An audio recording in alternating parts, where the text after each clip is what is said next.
Gentlemen, I'm waiting for everybody to come. This is breaking news.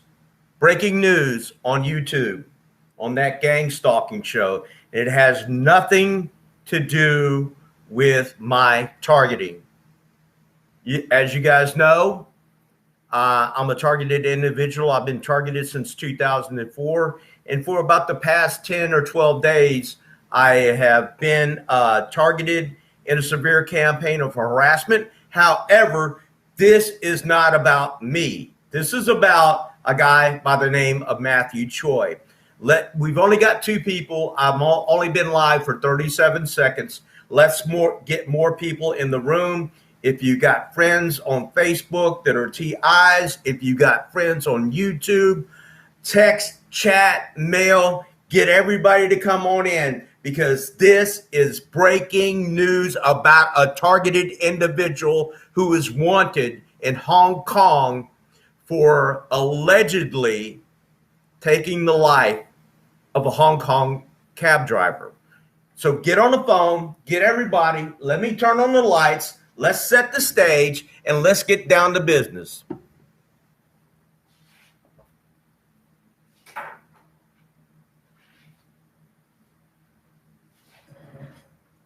I just want to let you guys know I got a video uploading right now, and I was just going to upload the video, get it set up, and then watch a little TV, and I was going to go to bed. However, earlier today, I saw on my channel that people kept posting about this Mathew Choi guy. And Mathew Choi is a targeted individual. He's a mixed Asian guy, and he's a software developer, and he uploaded a video about V2K, and I copied the video and I put it on my channel. Well, when I'm reading the comments for all the previous harassment that I've been undergoing for the past 10 days, I keep seeing all this stuff about Mathew Choi, about how he's wanted for allegedly taking a cab driver's life. And I thought, my channel's hacked. They're doing this to harass me. And then I was looking at my analytics, but my analytics had not caught up.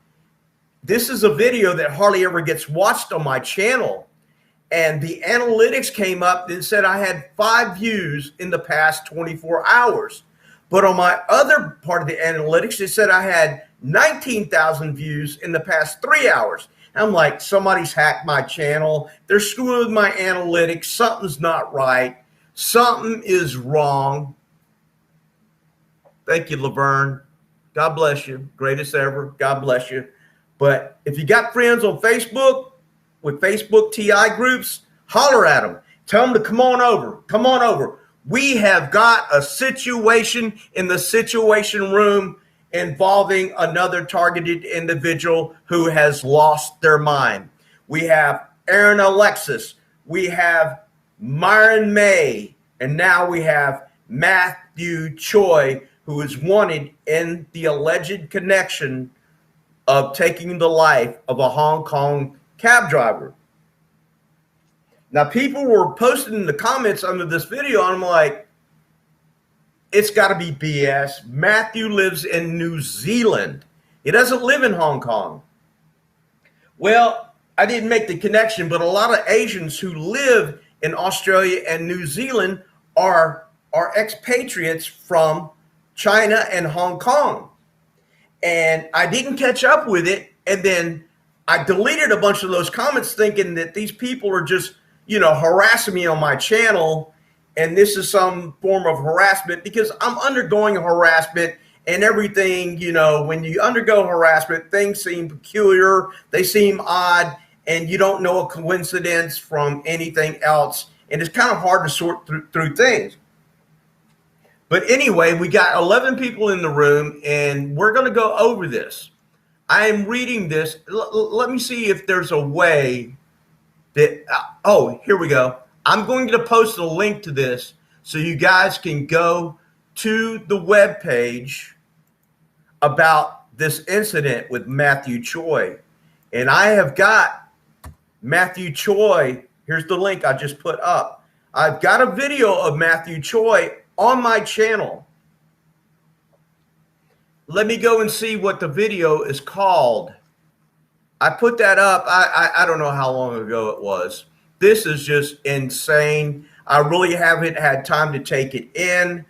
I've been aware of Mathew Choi, but I'm really unfamiliar with the situation. I briefly read over the webpage, and my mind is blown. But where is he at? It should be a thumbnail with his face on it, and it should not be over a year old. And I am looking for it on my page because I just saw it a while ago. Looking at the third line, because I want you to be able to pull up the video to see a video of Mathew and hear him talk about the V2K that he's going through and how he is being harassed. I gotta scan through all. Here it is. Mathew Choi, and this is 2 years ago. If you're going to scroll through my videos to find the video, Mathew Choi, a software developer, describes a V2K, and it's got 21,000 views right now. Making headway, and it was uploaded May 14, 2019, and it really didn't make an impact on when I uploaded the video. A few people watched it, and the last comment was 2 years ago. No. My last comment about it was, I'll be featuring more credible TI testimonies very soon, because I was looking online for credible TIs, people that didn't seem like they're mixing mythology and rubbish that they read online, and people that could articulate the gang stalking program and not sound delusional. And all day long, people have been posting. Here's one from Alex Fung. He does sound egocentric and schizophrenic. He had said many times that he's more educated and a better IT developer, amongst others. Basically, I just could not understand what exactly he was talking about. And what this person is referring to is these people, I guess my video is coming up in Google searches and YouTube searches for the name Mathew Choi. And so people are coming to my channel trying to get information on him. And a lot of these viewers are from Hong Kong and from China. Here's one from 4 hours ago. This Mathew Choi guy is currently being sought for the MURDER of a taxi driver in Hong Kong. Here's one from 8 hours ago. And I tell you, I deleted about 20 of these earlier thinking I was getting spam. Someone doesn't want anyone to have any contact with this guy, I think. Yes, there's a physical aspect to it. It's more spiritual. That was 2 years ago. Here's something from 2 years ago from a guy that was writing, and he was addressing Mathew, and he said, "Hi, Mathew. You're an amazing young man. Congratulations on this presentation video. Perfectly said, mate." So obviously he's from down under. My very best wishes, Craig. Now, I'm telling you, in this video, let's see how long this video is. It's 12 minutes and 32 seconds. I remember watching this video, and I was so impressed with it. I said, I'm going to copy it, and I'm going to upload it to my channel, because here's a credible targeted individual, and he is methodically explaining how his company is employing people to do V2K on people that are not cooperating with the company. If you keep up with my channel, about a year ago, eBay executives were busted doing gang stalking harassment on a customer, and they got caught and they got busted and they went to jail. And this is on my channel as well. You can just look and you'll find that video. This gang stalking thing, it is a worldwide phenomenon. The things that I have been seeing and I have been experiencing in this last round, this current phase of gang stalking harassment campaign that I'm going through, is more intricate and more planned than any other one that I have been through. Before I get to Mathew, I'm going to bring you guys up to speed. I've got a video that I'm uploading that I'm going to tell you about what I'm going to tell you about right now. Let me go back to the live stream. We still only got 2 people. But while you 2 people are watching, before we get into Mathew, I want to tell you that earlier today, I went for a walk. It's my day off. And I'm going to tell you in this video that I'm about to upload that I was going to go for a walk. And I said, I know when I go outside, my GPS is on, my phone is hacked. And when I go outside, I'm going to get street theater and I'm going to get some skits. And I said, what can I do to go outside and have a good walk and not be bothered by these people? Well, a viewer posted a comment like last night or the night before about a video, and she got on to me and she said, Doug, you're a hypocrite. You're a hypocrite because I watched one of your videos where you said to ignore all this. Don't pay any attention to it. And now you're acting like you're freaked out.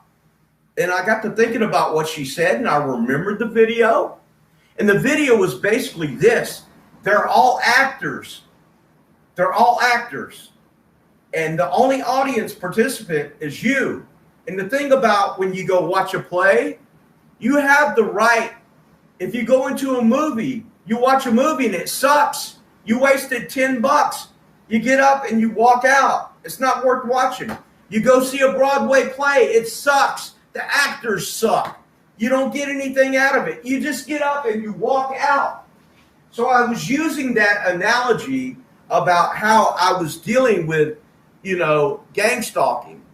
Now, I wasn't really talking about when I'm being heavily hit by it. I'm just talking about when I go into town and someone does a little dumb skit or someone says some directed conversation and it's really not intense. What I do is I hear what they're saying and they're trying to say things to me to get under my skin and get on my nerves, or they're doing a skit or they're whatever they're doing. So what I would do is when they start acting in front of me and doing this dumb street theater, I would just simply walk away.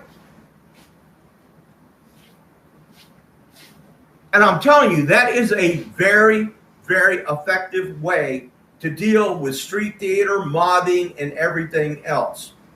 And I said today, I'm going to do that.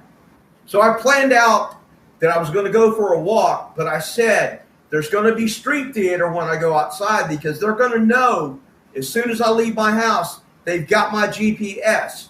And the reason I know that is I deliver groceries for Walmart, and every time I accept an order to pick up from any 7 Walmarts in Tyler, there's spotters everywhere.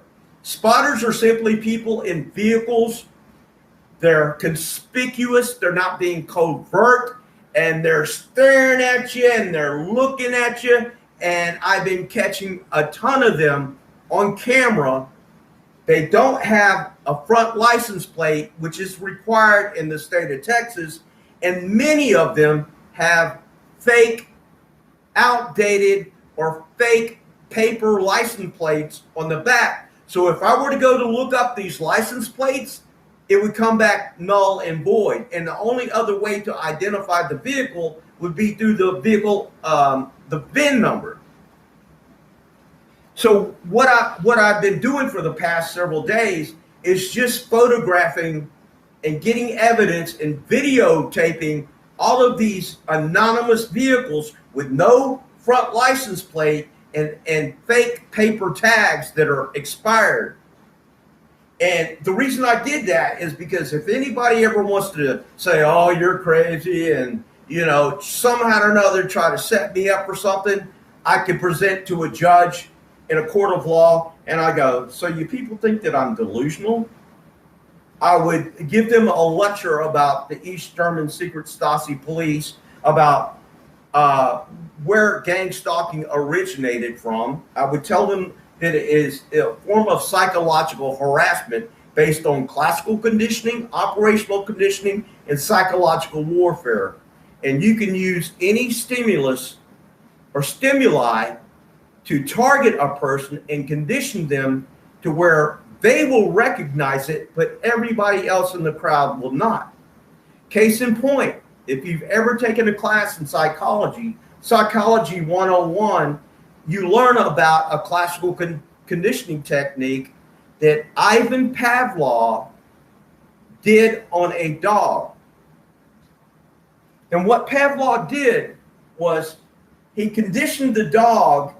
Every time he rang a little bell, he would ring it and then let the dog out of the cage, and the dog would come to him because he had food.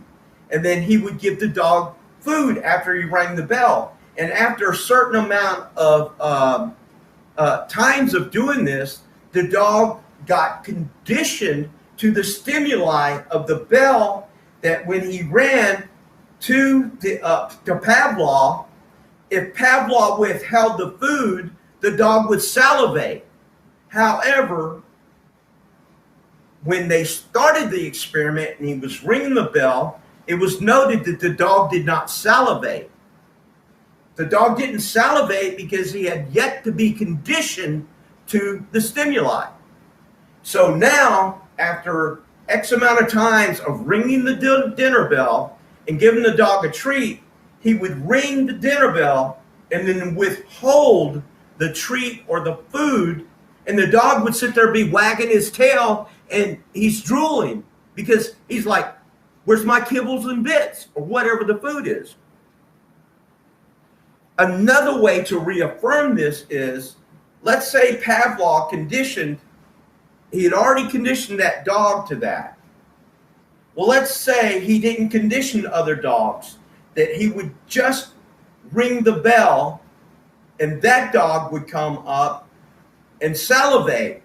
But he could have 10 other dogs come up at the same time and ring the bell, who had not already been had time after time of conditioning with the bell. Let's say the first time that he brings his conditioned dog in, but he also brings 10 other dogs. He rings the bell. Out of all 11 dogs, only one dog will salivate, and it's the dog that has been conditioned to the bell. The other dogs wouldn't think anything of the bell. It would take a period of time to condition them as well. So I would explain that to them, and then I would explain to them that these people are conditioning me by having these people pull up conspicuously, not like pulling up and eating a sandwich, pulling up, playing with a phone, texting, in a conversation, not paying attention to everybody else. I put 112,000 miles on my car delivering food. I know the lay of the land. I know what every parking lot is like. I know typical behavioral patterns. I've had, I think, 3 psychology courses, I think 2 sociology classes, and, I know a little something about a little something. So I would be able to take to a judge, and while they're trying to say, well, we need to commit you, or whatever setup it is, I'd go, okay, you need to commit me? Tell me why there's 15 black cars or different color cars in one day with a timestamp on the photograph or the video, with people that's got fake license plates on the back paper. They're fake. They can't be traced. And on the front, there's no license plate. Tell me how often do you see things like that in public? You don't see things like that in public because it is an anomaly. Tell me this.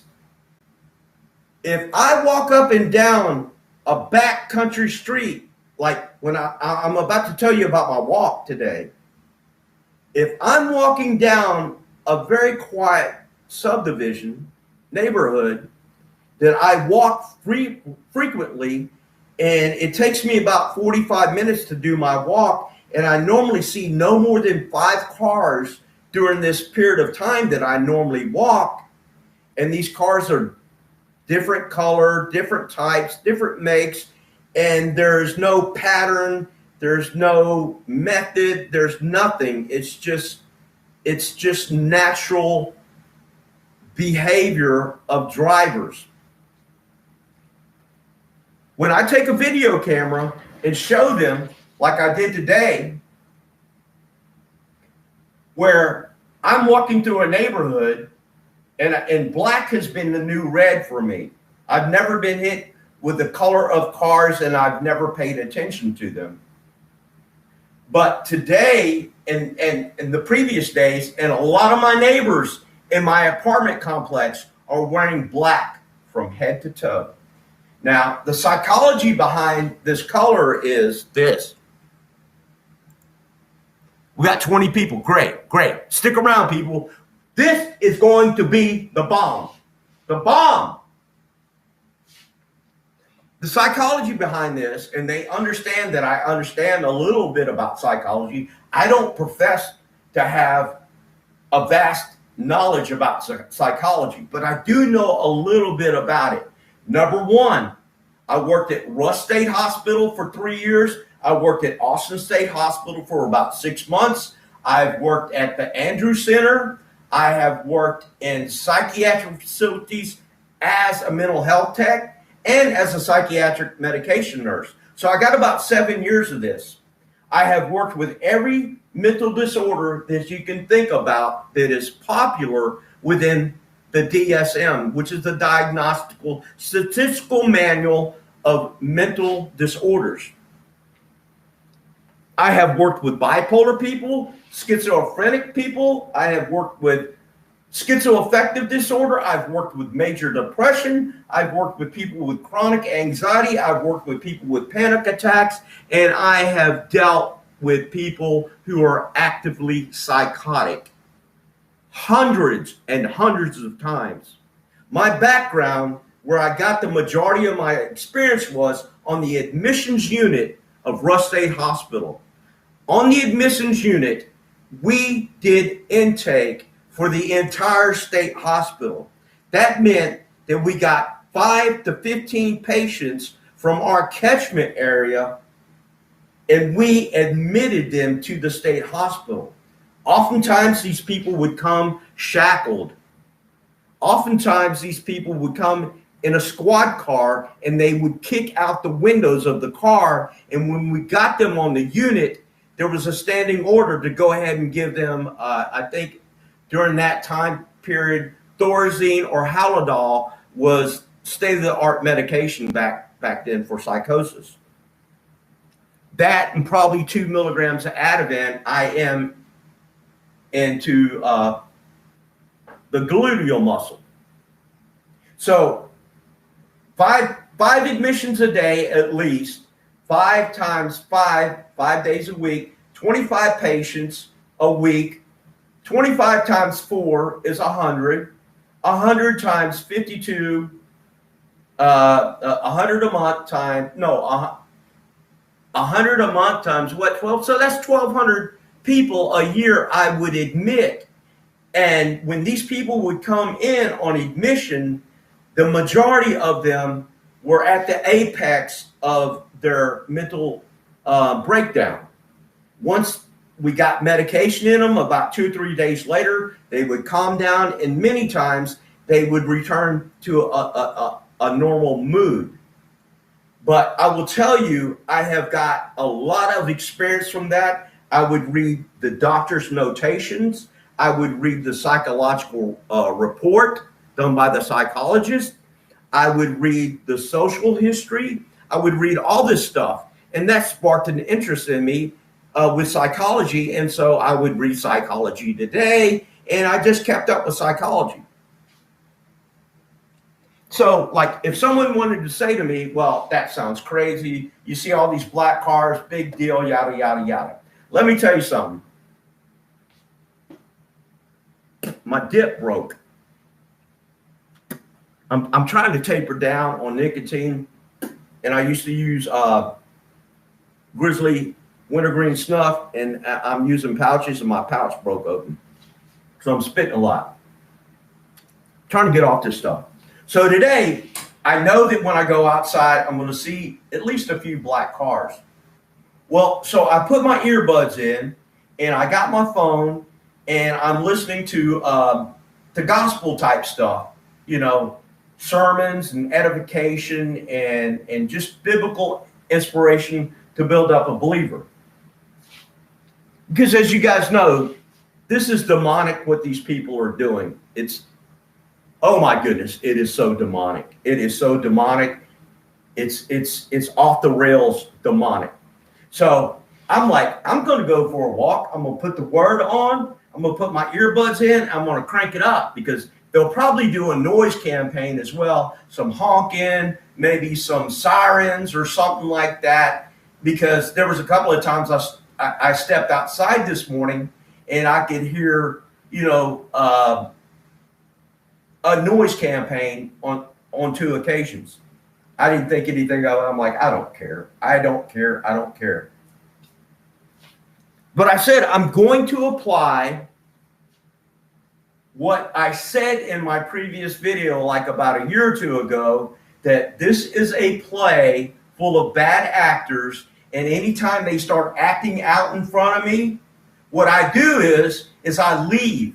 I don't give them the chance to spew whatever directed conversation they want to say, which is to get in my head. So I walk away from that. And I hadn't been doing that with this campaign because they've been so bold and brazen. I was like, I got to get this on video because this is the craziest campaign I've ever had. It's not the most traumatic, but it's the craziest. So I put the earbuds in my ear and I said to myself, when I go out here, if I see a black car and like I'm walking down the side of the street in this neighborhood, which is very, very quiet, very little traffic, I said, as soon as I see a black car approach, I'm going to walk backwards and I'm not going to look at them. And so I'd walk backwards, and the moment they pass me, I'm going to turn back around and walk forwards. And I did that consistently with every single black vehicle that came, that was up and down, you know, this neighborhood I'm in. And let me tell you, people, 5 cars in 45 minutes during that time period would have been normal. 5 different color cars, maybe a couple the same color, maybe not. But the thing is, it would be about 5. I didn't count the cars because I didn't want to count and I didn't want to fixate on any of it. All I wanted to do was to go for a walk and relieve a little bit of stress. But in my estimation of my 38-minute, 1.6-mile walk, there were over 20 black cars. I didn't count them all, but it seems that was about the amount of black cars. Now, there were a couple of other color cars, like maybe a silver, maybe 2 silvers or an off silver, but they weren't the same kind of silver. And I think I saw a blue car, but I wasn't making mental notations. And when these cars would pass by, I would just continue to walk ahead because I'm like, they're not black cars. And this is typical. This is normal. These people aren't here to harass me and do street theater. They're just normal citizens that probably live in this neighborhood. So if I would see a normal colored car, I would just continue doing my little walk with my buds in my ear. But every time I would be walking down the road, and as soon as I saw that black car, I'd walk backwards, and as soon as they passed by, I wouldn't even look at them. I would not look to see who's driving. I wouldn't even look to see if it was a one headlight or anything else. And that's what I did. And I'm in the process of uploading a video where I'm talking about all this. And I'm talking about some other things. And this video should be processed right about. Okay, that video is processed. It's ready to go live, but I'm not going to go live yet. We got 26 people in here. Awesome, great. Okay, folks, this is about Mathew Choi. and I've already posted a link on this. Mathew Choi is a targeted individual from New Zealand, and I'm going to post another link for you new viewers who just come on. I just posted a link to this news that's about Mathew. To bring you new people up to speed, Mathew Choi is a targeted individual that was, at the time, a software developer in New Zealand. He is credible. He is articulate. He didn't sound delusional, and he describes his V2K. He describes his V2K in a video that I uploaded. Let me go ahead and post you that video so you can come back and watch it. And the reason I want you to know about this, for you people that just came on in the past 10 minutes, is that earlier today, when I was checking my YouTube analytics and reading comments, I noticed that I was getting a lot of comments about this Mathew Choi video. And they kept saying that he's a suspect in he did this to a taxi driver in Hong Kong. And I said, that's BS. Mathew lives in New Zealand. And then I came back, and when I was checking my analytics, it said I had 19,000 views on this video, and this video had less than 1,000 in the past 2 years.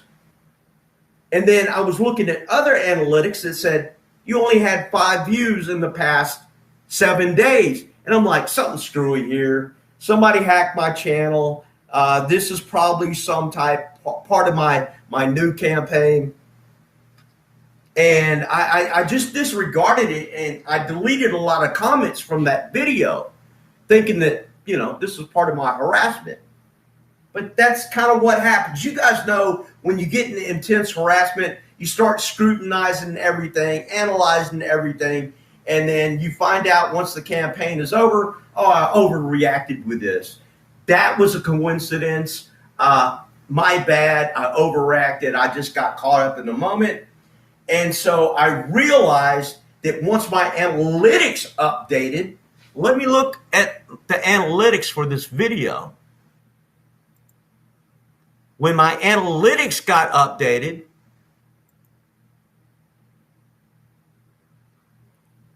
that I was getting a ton of views.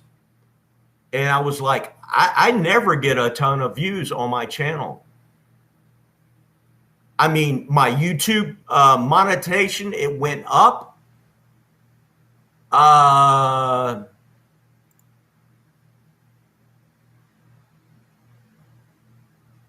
Let me get to Mathew.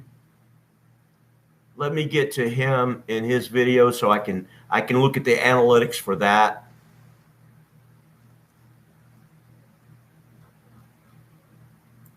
Because I want to throw some information at y'all. Okay. He should be popping up here somewhere.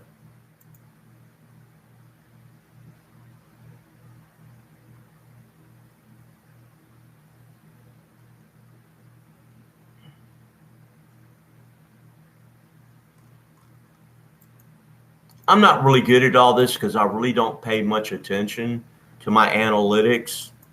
But I'm just trying to see if I can pull him up, and I'm not pulling him up. It would probably take me a couple of minutes to do that. So I'm not going to get into that. But what I will tell you is that this video has gotten 20,000 views in less than 24 hours on my channel. I normally don't even get that many views, in a month. That's just crazy. So let's review this. Once again, Mathew Choi is a targeted individual from New Zealand. He's a software developer, and he uploaded a video about a year or two ago. I think it was 2 years ago, May 2019, which it says on my channel. That's when I uploaded it. He probably uploaded it months prior to that. I found the video on YouTube, And I watched it, and I was so impressed with Mathew's ability to articulate the V2K that he was having. He didn't have pressured speech like he had bipolar. He wasn't in that Charlie Sheen mode of tiger blood and ranting and raving. He was methodically laying out the case for his harassment. And he was saying that the company that he was working for was dogging the employees. And they were harassing some of the employees with V2K. I'm going to tell you this, that on my channel, there's another video about eBay executives who got caught and prosecuted, went to jail for gang stalking eBay customers. So this is something that corporations are now doing. I previously uploaded a video about insider gang stalker, whatever, and that got a lot of views. And the person who made that video, it was just an audio clip. His name is Brian Cofron, and he's from the Seattle, Washington area. And he spends about 30, 45 minutes talking about the program. And he said he used to work for security industry specialists. And I looked them up, and they are a firm, a security firm in that area. And I do know, prior to watching this video, from research that I've been doing, that a lot of private security firms and PI firms are getting in on this community mobbing thing. So he went into depth about that. But I will say this, I've always had reservations about Brian Cofron. And if you go to that video and you read in the comment section, the description section, you'll read to where I don't know one way or the other. My initial gut reaction with this guy is I don't believe him. And I think he may be a shill, but I don't want to influence and take my opinion and force it on you. I want you to watch the video and listen to it and make up your mind for yourself. Because the thing about him was he was making a claim that targeted individuals all over the United States were being basically abducted and put on a Greyhound bus, sent to Seattle, made homeless, and then experimented on. Now, I don't doubt that homeless people are being experimented on. You know, I don't doubt that at all. But the fact that he says that people are being picked up off the street and put on a Greyhound bus, I'm like, no, that sounds flaky. It sounds flaky. He uploaded 2 or 3 videos and then he went offline. And I thought it's propaganda. It could be somebody from the perp community spreading disinformation. You know how hard it is to disseminate the information that we get. You really have to scrutinize everything that you hear. But he was making some sense. My problem was the Greyhound bus situation.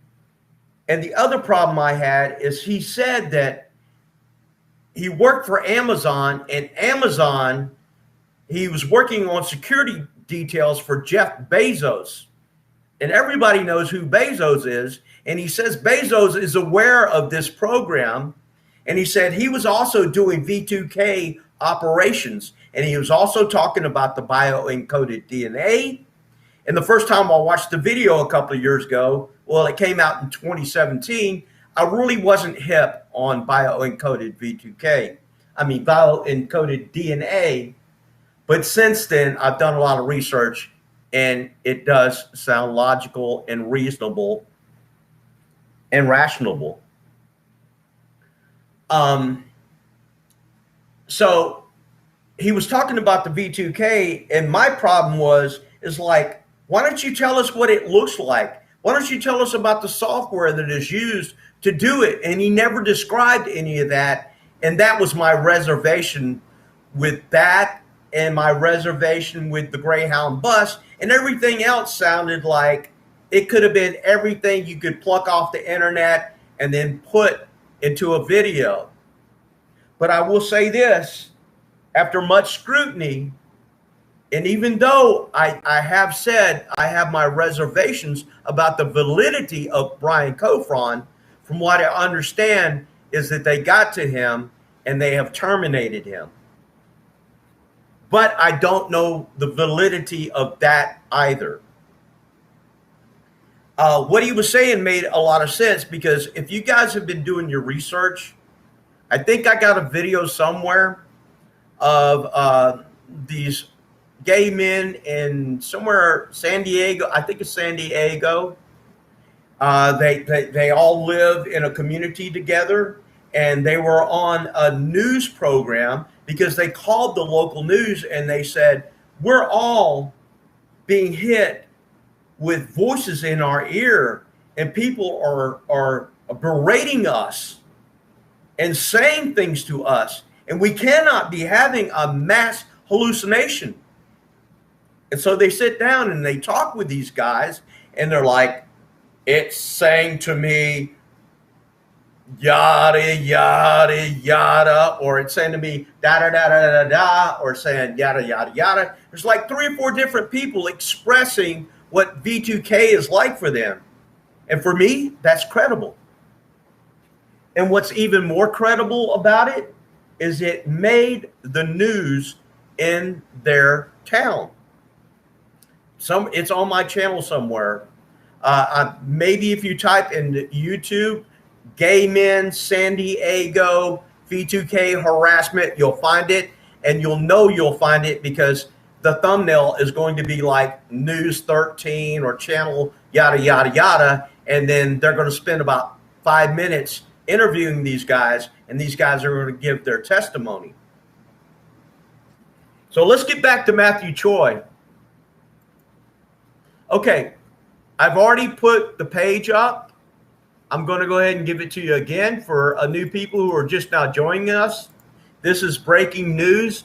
A targeted individual by the name of Mathew Choi is wanted for allegedly doing this to a cab driver in Hong Kong.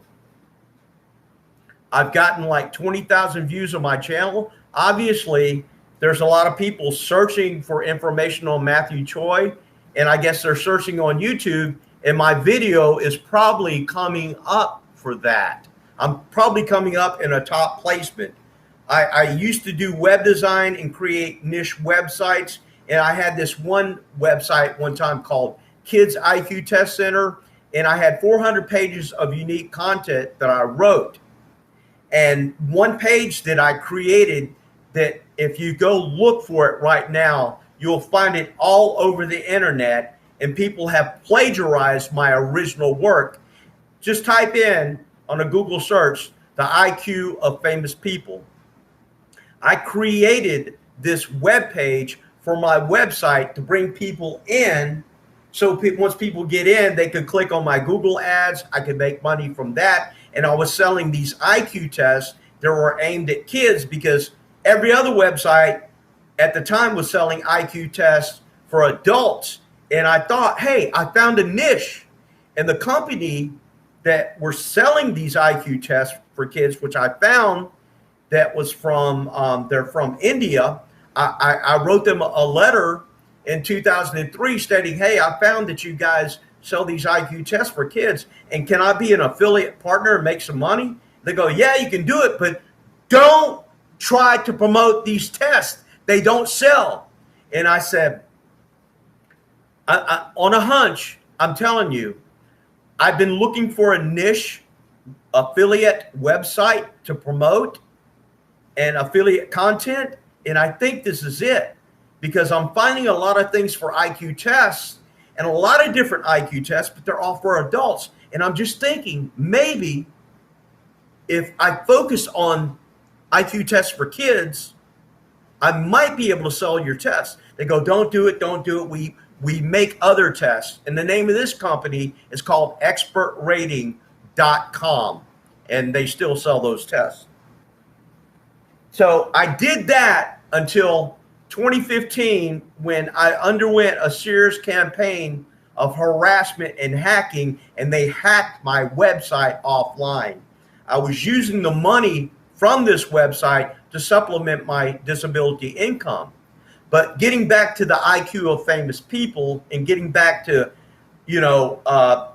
Mathew Choi, is that when I created this page of IQ of famous people, I researched, all kinds of famous actors, writers, authors, people throughout history, and I found out what their IQs were or their estimated IQs.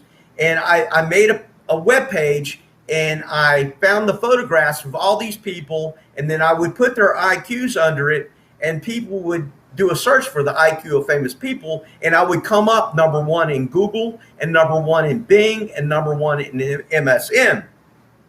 And somewhere around 2013 or 2014, MSN News, every year they would repeat this same story, and it was about the IQ of famous people. And they would talk about the IQ of Madonna and Quentin Tarantino, which is like 160. Madonna, I think, was 142, if I remember correctly. And they didn't talk about my website, but directly underneath the news story of the IQ of famous people was links to web pages about the IQ of famous people. And I was #1.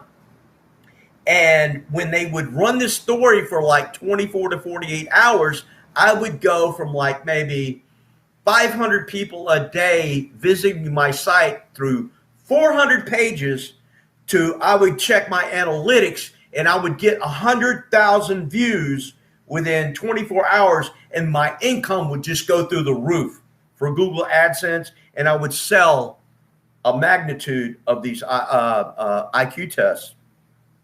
But that got hacked offline, and that was directly related to gang stalking, because they hacked my computer. They used a technology called remote access technology, which is a technology that only the NSA is supposed to have. And I'm wondering, how is it the guy who lives in the same county I live in, how is it he can contact the NSA and get them to put this technology on my computer? And the way I found out about it is my computer was hacked.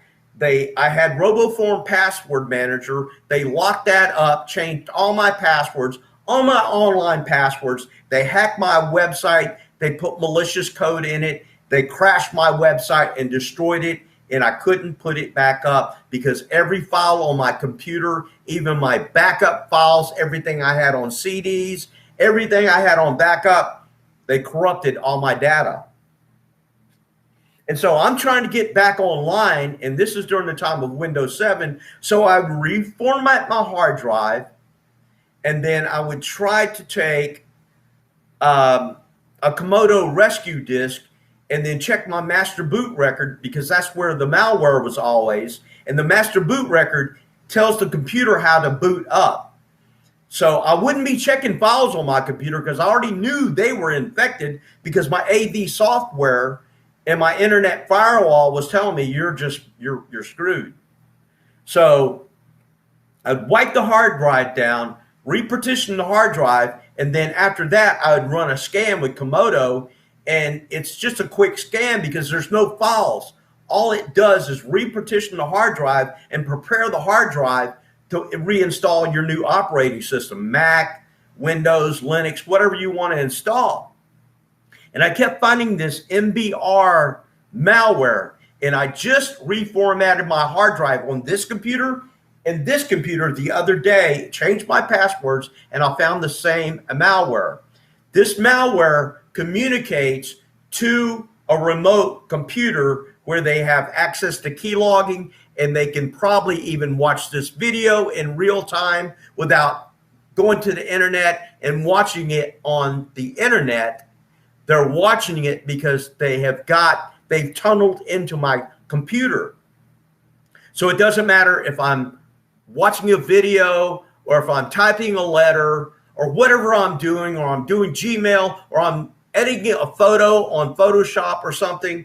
They see everything I do in live real time. Now, getting back to the NSA, I was like, I reformatted my hard drive 100 times at least in a month.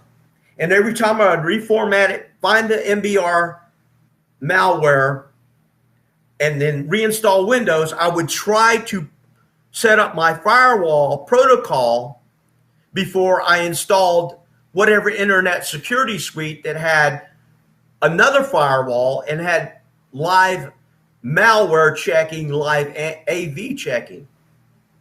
And every time I would go live, it would already be infected. And then I got to the point where I'm like, let's just stop all that. Let's reformat the hard drive, do a new partition, and then let's do a Komodo scan and get that off the master boot record. And then let's put Windows 7 in, and let's take out the internet connection, and let's turn off the Wi-Fi. And let's start setting up the firewall protocols. And so I would type the protocol in to close this port, and I would have a note over here to the side, and I would type all these things in. And then as I'm typing them in, one by one, they would get deleted and reset. And I was like, what in the world? I'm not even connected by Ethernet.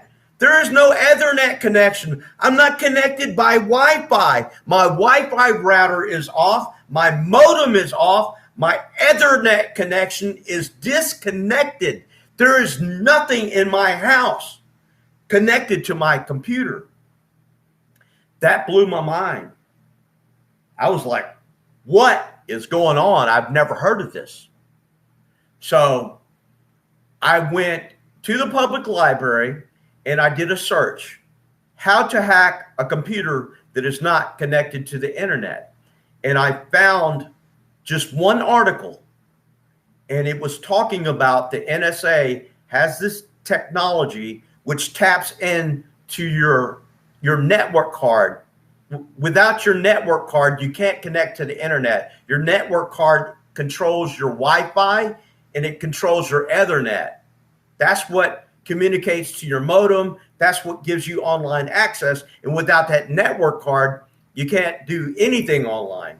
So if you ever want to do anything offline and be totally safe, buy a computer, buy a side computer, never, ever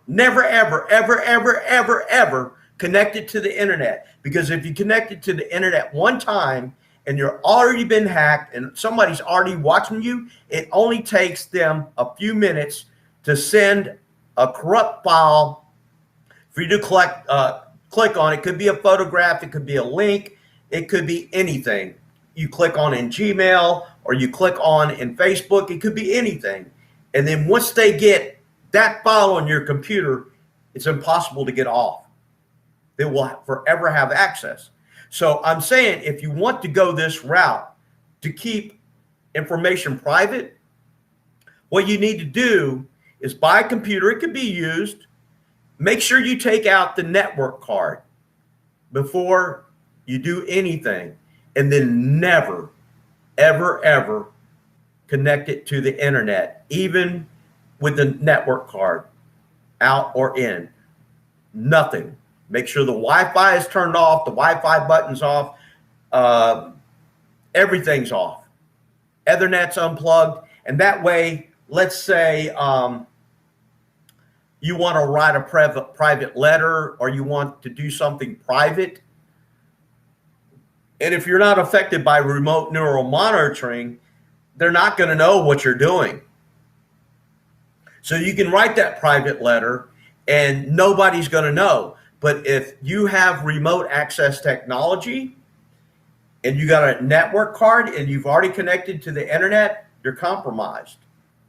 So what I'm saying is I read that article, and the article stated that any computer, it is reported that the NSA has remote wireless radio access technology that can hack into any computer not connected to the internet.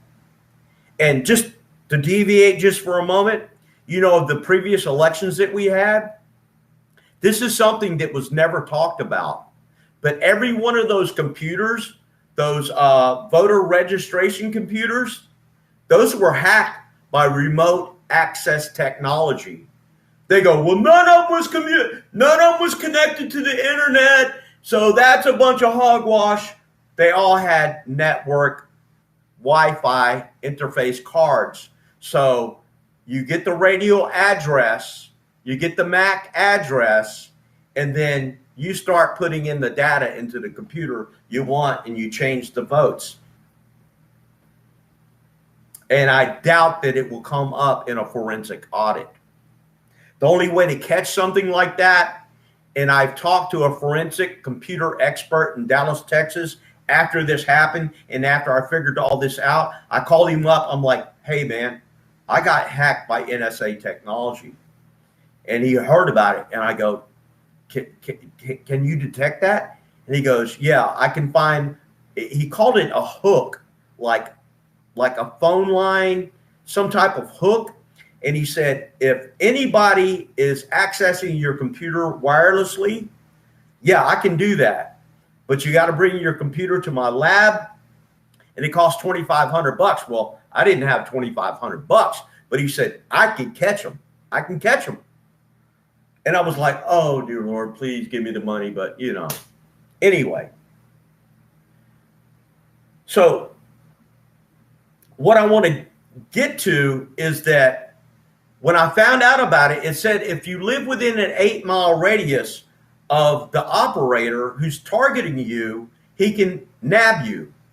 And there were a couple of times that I drive a couple of miles away, go to a Dairy Queen or go to a restaurant that's got Wi-Fi or go to a coffee shop, and I would try to, you know, reformat, redo Windows 7, and the same thing would happen. As I'm typing in things get changed.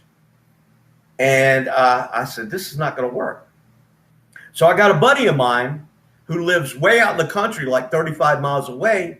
And I said, I'm going to try this out. So I give him a call. I go, hey, man, you mind if I come out to your crib, spend a couple hours with you? He goes, yeah, come on out.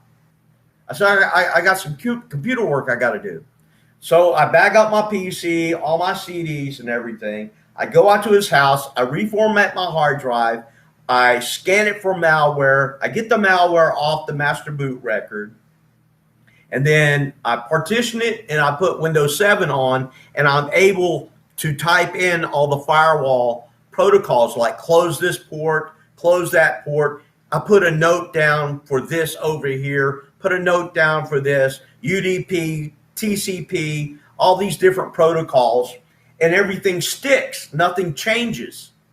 And I eventually get Windows 7 loaded, and then I load in like whatever internet security suite I was buying. And I tell you, I bought Kaspersky, I bought Panda, I bought AVG, I bought Norton. I was buying everybody's internet security suite. Actually, I was doing trial versions until I settled on one, and I was trying to use my personal firewall connections loaded with this internet security suite that's got live antiviral protection, and it's also got a firewall protection. And you know what happened? I loaded all that stuff up. It worked fine at his house. And I didn't connect to internet at his house because he didn't have internet. I bring my computer home. I didn't connect to Wi-Fi because I just don't like Wi-Fi. I turn my modem on. It fires up. It's ready to go. And I plug my Ethernet in. And within 30 seconds, I've got my Windows 7 open, and I'm looking at my firewall settings. I'm not trying to connect to the internet. I just want to see if they're going to change. And you know what happens? One by one, each setting gets deleted. And I think I had like 45 protocols manually set into my computer that I had to type in. It took me about an hour to set these parameters up to close certain ports, known ports for hacking. I connect my computer. No, I take that back. I take that back. I retract that. I didn't connect my computer. I didn't turn the modem on, and I didn't connect the computer at all. I turned my computer on, and it was not connected to the Wi-Fi. The Wi-Fi was turned off, and I didn't connect it to the internet. Then I opened up my Windows 7 firewall settings, and then one by one, as my computer is not connected to the internet by any methods, they all get deleted. One by one. I mean, if the computer like saying, I don't like your settings, they would all change at the same time. But computers don't do that. I have installed Windows 7, Windows 10, hundreds, if not 500, 600 times, Linux operating systems. I know how to install an operating system. I know how to work on computers. And when I just simply turn it on, it boots up, my jaw drops, and I go, oh my God, this is remote radio access technology. And according to the article that I read, only the NSA has this technology. This is not something some kid down the street with Kali Linux, which if you want to learn how to hack, you can hack in 15 minutes. You buy this, you don't even have to buy the CD. You just go online and go to Kali Linux, K-A-L-I, Linux, find the CD, download it, go watch a YouTube video, and in 15 minutes, all the Wi-Fi networks will show up because Kali can pull up all these Wi-Fis, and then it's got a tutorial on how to hack all your neighbors, bypass their security and everything. So it wasn't that.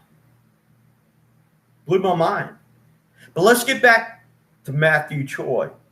Let's get back to Mathew. Okay. Let me see.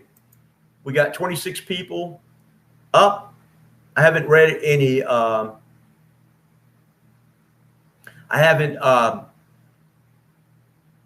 am I trying to say? It's been like 10, 15 minutes. There may be some people that just now logged on, and I just want to bring you up to speed. This is the gist of the video. Mathew Choi is a software developer from New Zealand. Let me paste a link. I got on a tangent. This is a link to the news story. I just posted it. It's in the feed over here. And I noticed earlier today in my comment section that I was getting a lot of comments about this video that I uploaded 2 years ago, May 19, 2019, I think it was. And I thought I was getting harassed and my channel was hacked and whatnot. And I kept deleting these comments because hardly nobody's commented on this video in 2 years. So I come back later and in my video stats, one part said I had 16,000 views at that time, but I went and I looked at my other part and it said you only had 5 views in the past 7 days. I'm like, that's not right. How can I have 16,000 views over here and only 5 views in the past 7 days? So I thought somebody hacked my YouTube channel and they're screwing with my analytics. But I come back later to upload a video it's already uploaded. I just haven't made live yet. And it's about the day I had today. And as soon as I get through with this video, I'm going to post that video.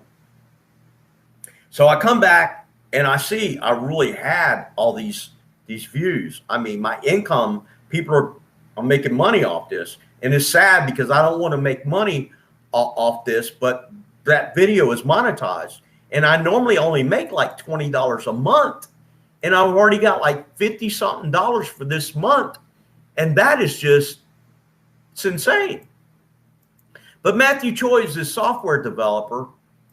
And I saw his video posted, and he's from New Zealand. He's mixed Asian and Caucasian, I guess. And I saw this video where Mathew Choi uploaded about the software company that he works for. and that they're harassing people with V2K. And in his video, he has a clear presentation. He articulates it very well.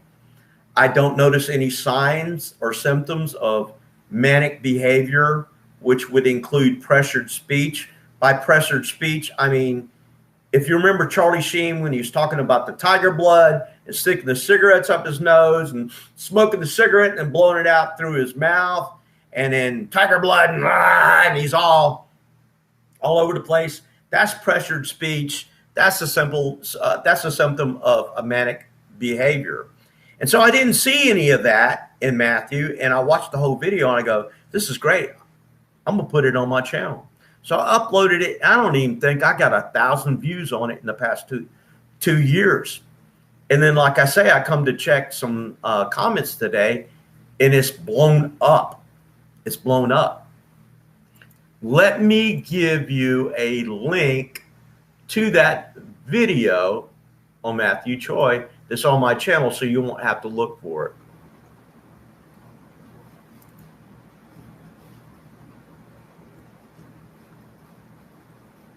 But Mathew Choi is wanted in Hong Kong. Mathew Choi is wanted in Hong Kong because it's been alleged that he did this to a taxi driver. And we're going to get to that in just a minute. I want to give you a link to Mathew's video that on my channel. If I can find it real quick. Here it is. No, that's me. That's my live stream right now. So I'm going to pull this up and I'm going to give you a link to Mathew so you can come back and watch his video a little bit later. And here it is. Here's the video. I'm going to give you a link to it right now. And whenever you get a chance, just watch this video. And I tell you, here's the link. I'm posting it now. This is a video of Mathew. I uploaded this like 2 years ago. The guy's articulate. He's of sound mind. And he's talking about V2K and being harassed by it. Let's go over the news story. Citywide manhunt underway for extremely dangerous suspect wanted of a Hong Kong taxi driver. There's certain words I can't say on YouTube. Force releases a photo of suspect, believe in his 30s, saying he could have bad tendencies. Police are still trying to determine a motive for the early morning attack. Before I read this news excerpt, I'm going to tell you the reason for this. They either drove him insane with chronic V2K campaigns, or the taxi driver was a perp and he was perping Mathew, and Mathew could have been under severe duress from constant harassment to the point he broke and he snapped. I'm just telling you, that's my preliminary estimation of what it is, and I haven't even read the story. But we know about Myron May and we know about Aaron Alexis. Both of these guys were under V2K and both of them snapped. I could not believe this when I came across this. I'm supposed to be in bed by now.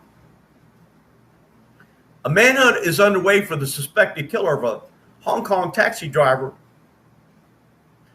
who expired in the early morning hours shortly after being slashed with a sharp object in Taiwan. The Force on Tuesday afternoon released a photo of the suspect. The Force, I guess, is what Hong Kong calls their police force. A photo of the suspect, believed to be aged between 30 and 35, saying he was considered extremely dangerous and could have violent tendencies. I can tell you in the video I've seen of Mathew, he just seems like a normal everyday Joe. The Force on Tuesday afternoon released a photo of the suspect Oh, I've already said that. Residents first called police at 4:45 a.m. to report they had seen a man attack a taxi driver at the junction of Eastern Street and Queens Road West, and that the victim had collapsed near his cab and fallen unconscious. The 48-year-old man was certified expired roughly an hour after he was rushed to Queen Mary Hospital. A source said the suspect went by the name of Mathew Choi. A man with the same name appeared in court November 2019, charged with possessing offensive weapons after 2 knives were allegedly found in his home. Knives found in your home? I mean, like, how are you going to cut your meat up? I don't know. Maybe they were illegal. Could have been a katana or something like that. You know, Hong Kong is under Marxist Chinese tyranny now. The defendant in that case, who was 29 at the time and described as being of mixed race, was said to have expressed a desire to imitate mass shootings like those seen in the United States. The prosecution noted at the time that the defendant had at one point been remanded in a psychiatric facility, but a subsequent report said there were no evidence that he was mentally ill, despite him having a radical personality. Radical personality. How many times you get on Facebook and you see these radical people? The Post was unable to immediately verify whether the suspect in Tuesday's, whatever you want to call it, and the defendant in the 2019 case were the same person. Superintendent Sing Kwok Ming, assistant commander for Western District, said on Tuesday that he believed the attack took place inside the taxi and the driver had expired of excessive, the stuff that goes through your veins.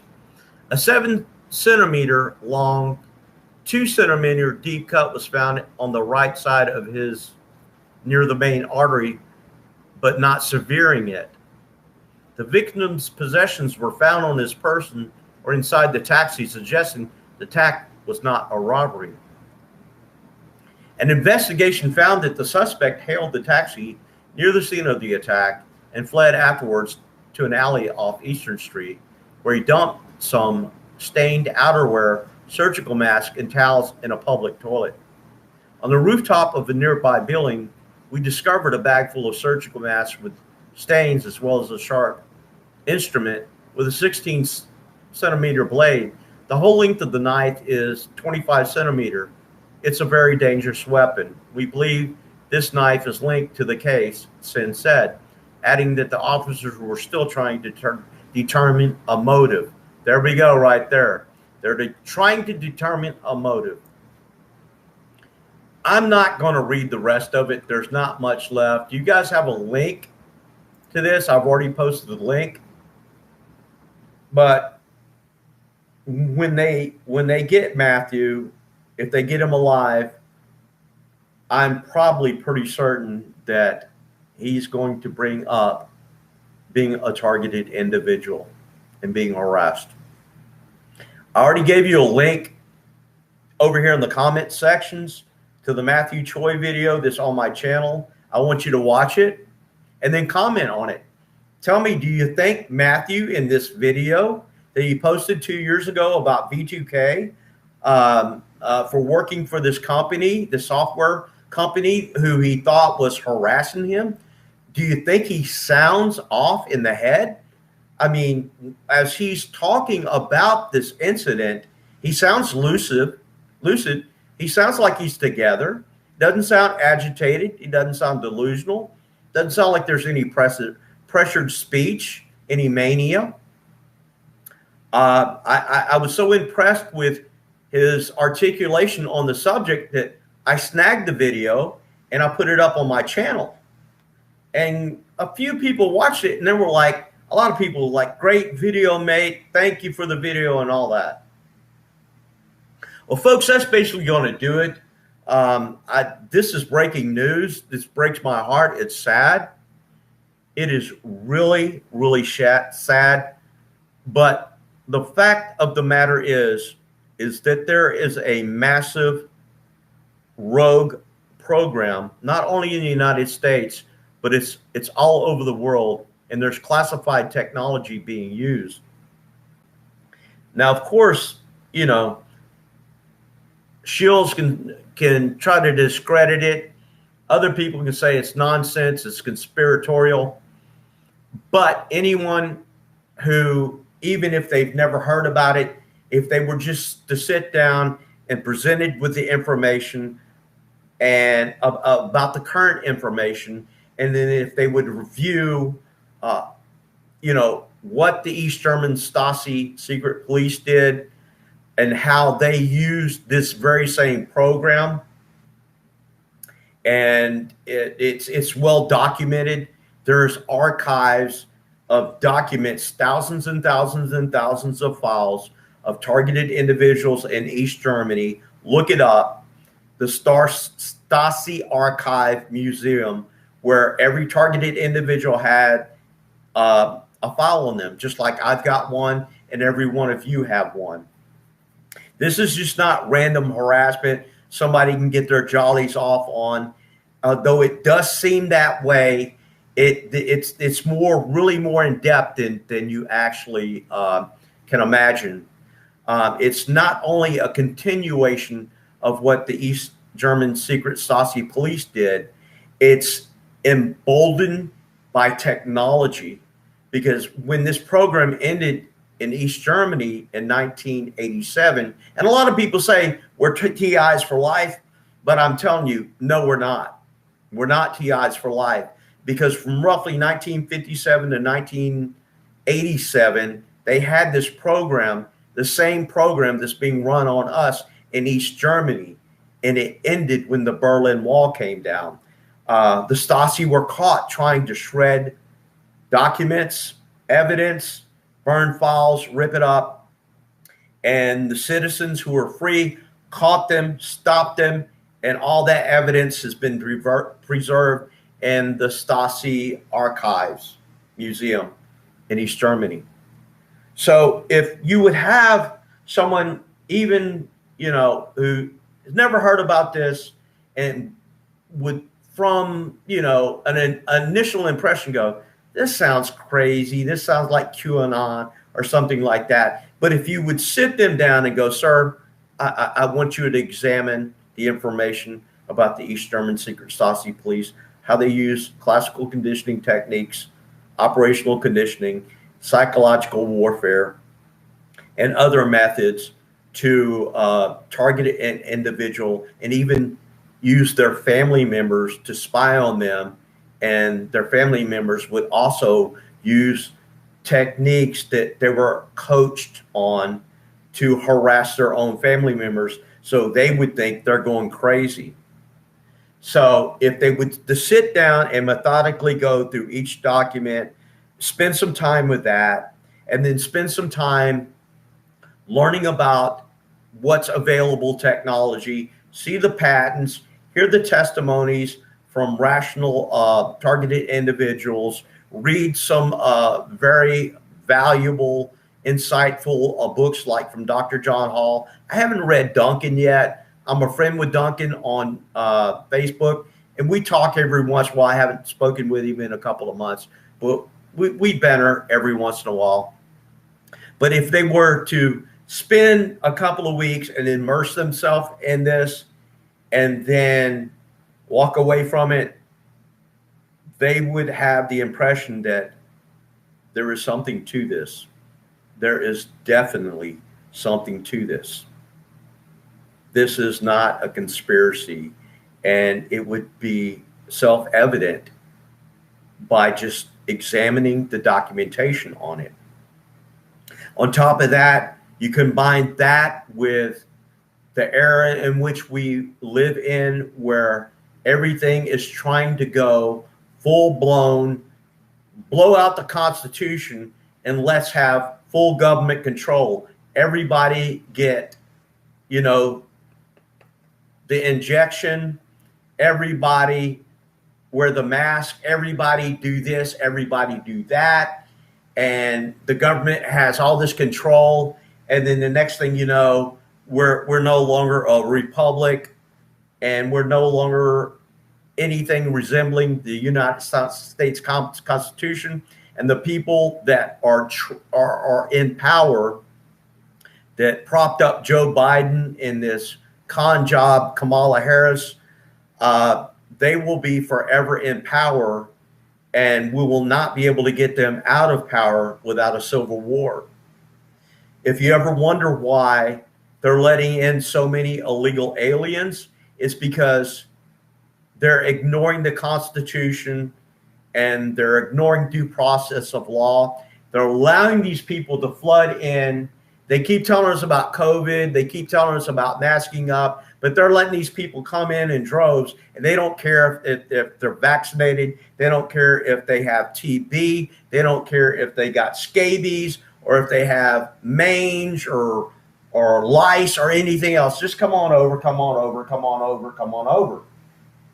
Because they know typically, and I'm not saying this to speak ill of Hispanic people, but the majority of them will vote Democratic once they get amnesty, because the reason is because the Democrats let them stream over here. And that is the ultimate objective of the Biden administration, or whatever next administration that comes in that is liberal, progressive, or is Marxist. They want to get as many as these people in. They want to stop ICE. They want to stop sanctuary cities. And they want to put these people up in hotels while our veterans are out on the streets, homeless and hungry and not caring for them. And we got other homeless that are indigenous, that are American citizens, and they're just bringing these people over and they're giving them welfare, money, insurance, and these people are kicking up in $300 a day hotel suites, smoking cigars and watching cable TV. And it's with the hopes of one day being an American citizen. And every one of them that come over here that has a baby over here, that baby's automatically now an American citizen. I'm not speaking ill of immigrants. I'm here because at some point in my family history, my grandfather came over from Germany, and then my other people came over from where they came from. So, my family hasn't been here for any longer on one side. My grandfather was born in 1897, and I think he came over here like around 1900. Then he got married to my grandma, who is from America, and we got genealogy on her, but I really can't remember what it is. I think it's Irish or something else like that. And then my dad is, I think, English, Welsh, or something like that. But we're all immigrants, and I'm not hating on immigrants. I'm just hating on people coming over here illegally, because it's a slap in the face to my ancestors. It's a slap in the face to the people who come over here legally, spend the money, study the exams, take the tests, recite whatever it is they have to recite, and get sworn in, and they get put through all this and endure much to become a proud, patriotic, I'm not going to say God-fearing, but a proud, patriotic, constitutional believing citizen of the United States. They come here because of that document, that Constitution, the Declaration of Independence. They didn't come over here to get free stuff. They came over here to make it.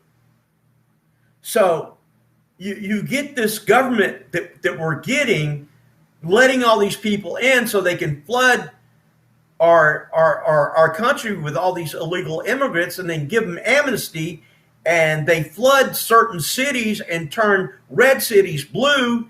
And it's mostly when, most of the country votes in suburban areas, they vote red. But in the places where you get the most electoral college votes, they're blue. So you flood these cities with these illegal aliens, then you make them citizens, and then now there's no way for Republicans to ever win another election. And once you get that, you get a form of government that is more and more and more like the government of East Germany, which was Marxist, and which Marxism thrived. Christianity was frowned upon. Religious freedom was frowned upon. And you created a police state where the East German secret Stasi police thrived. I'm currently subscribed to a YouTube channel called Apologio Church or Apologia Studios, and their pastor's Pastor Jeff Durbin, and it's I believe they're non-denominational, but I watch him a lot, and he's not like Tony Evans or Dr. Charles Stanley or your typical preacher. The guy he's very, very, very immensely intelligent. He's off the rails, very, very intelligent, and he's off the rails of quoting Bible scripture. This guy, normally when you see preachers preaching, they got to look at the teleprompter to go, it's Romans chapter 3, verses 4 through 9, and yada, yada, yada. They got to read off. I've seen this guy quote scripture after scripture, one after the other, like 5 or 6 scriptures reflecting the same message. And I'm like, that is some memory. And he not only does it once, his sermons are like an hour and a half long. And he does it just throughout the whole thing. But the point I was getting at, and he even addressed it, the COVID thing. And he did it in such a smart way because there's a clause in the IRS tax laws pertaining to religious institutions in order for them to remain, where you don't have to pay taxes, tax exempt. You can't talk about the government. You can't say vote Republican or vote this or that.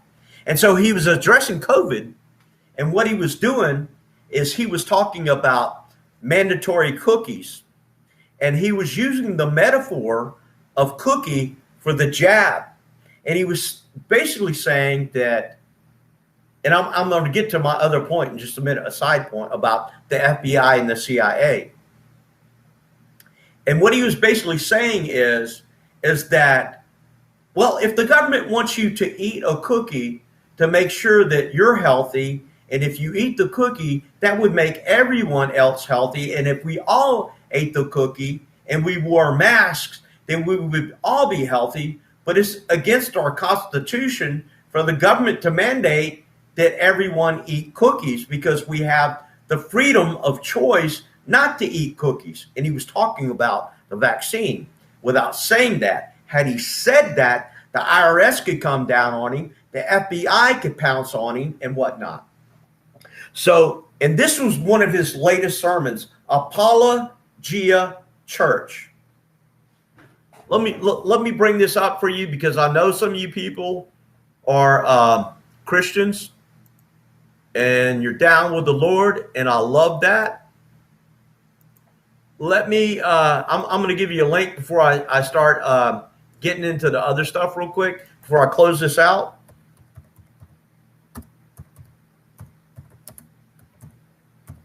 His name is Pastor Jeff Durbin. Pastor Jeff Durbin. I'm going to post the video, the link to the video that he's talking about cookies. And if you love Christianity and you love hearing a good sermon, I want you to watch this.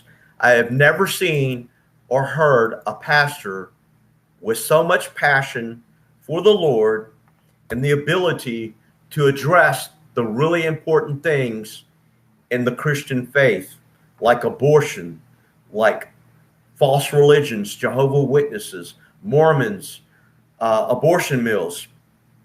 I mean, he doesn't just start off, dear brothers and sisters, welcome to church today.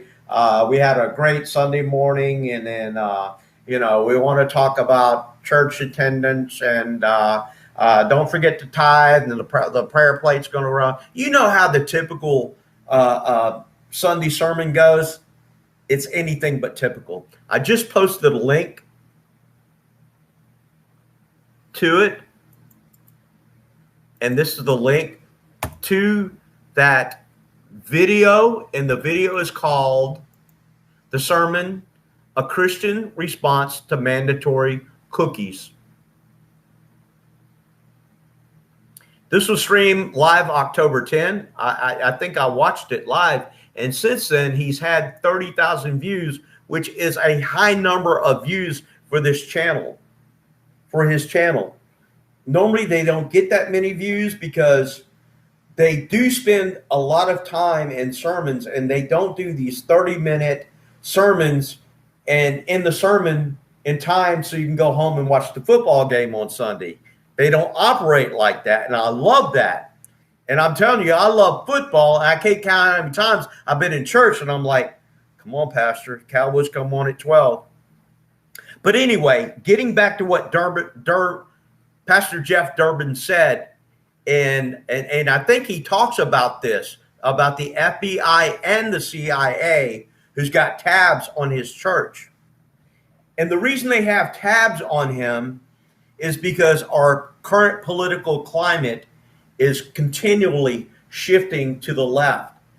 The Democrats of today are not the Democrats of JFK. They're not the Democrats of even the Clinton administration. These are liberal, progressive Marxists, and it is very dangerous because they want to abolish our United States Constitution, and they want to make government ruler over everything. They want to dictate the medicine you take, your health care, pay for your medicine, pay for your health care, pay for all kinds of stuff, pay for your school expenses, just have the government pay for everything. And the sad thing about it is there's a growing amount of people who think that that is such a noble and worthy thing, not to really have to work and to strive and to work hard for a living to get what you want. And I've watched various YouTube channels, and I know this is deviating from gang stalking, but I've watched various YouTube channels like Liberty Hangout with that beautiful young lady. I can't remember her name off the top of my head. Really brilliant young lady. And she'll interview, and Steven Crowder, I've seen Steven Crowder do campus interviews, and they'll say, like, the American flag is not racist, prove me wrong. He'll have one of them episodes. And so they'll walk around campus with the American flag, and then you get all these people going, flipping off the guy who's just walking around with the flag. And then when they'll go up and interview him, like, what's wrong with the American flag? And they're on a liberal campus like Harvard or Stanford, and they go, capitalism sucks. Capitalism is evil. And then they start going into this doctrine that they've been brainwashed in, and it's just it's insane. In the era that I grew up in, I'm old enough. I'll be 59 this month. When I was going to school, my first year of school was 1969, first grade. I remember I pledged allegiance to the flag of the United States of America, to the republic for which it stands, one nation, under God, indivisible, with liberty and justice for all. I remember saying that. And then I remember we had like a minute to where you just bow your head. No, the teacher wouldn't pray. Nobody would tell you what to say. If you were agnostic or an atheist, you could just stand or whatever. Didn't matter. Your finger up your nose. Whatever you did, eat some paste. I don't know. I ate a lot of paste back in those days. We had this little white paste. There's this little white plastic thing. The paste was pretty good. Also had lead paint chips. I'm sure that's going to go over your head if you're not at least 45 or 50 years old. You don't know what eating paint chips that's another inside thing. Back in my day, we had asbestos, and it was common for lead to be in paint. And little kids have this thing called pica. And pica it's not only little kids, other people have it. In older people, it's an eating disorder, and you're just simply eating non-food items. I've actually watched the Dr. Phil where this woman has a roll of toilet paper, and she takes toilet paper and she puts it in her mouth and she eats it and she swallows it. That's pica. It's crazy.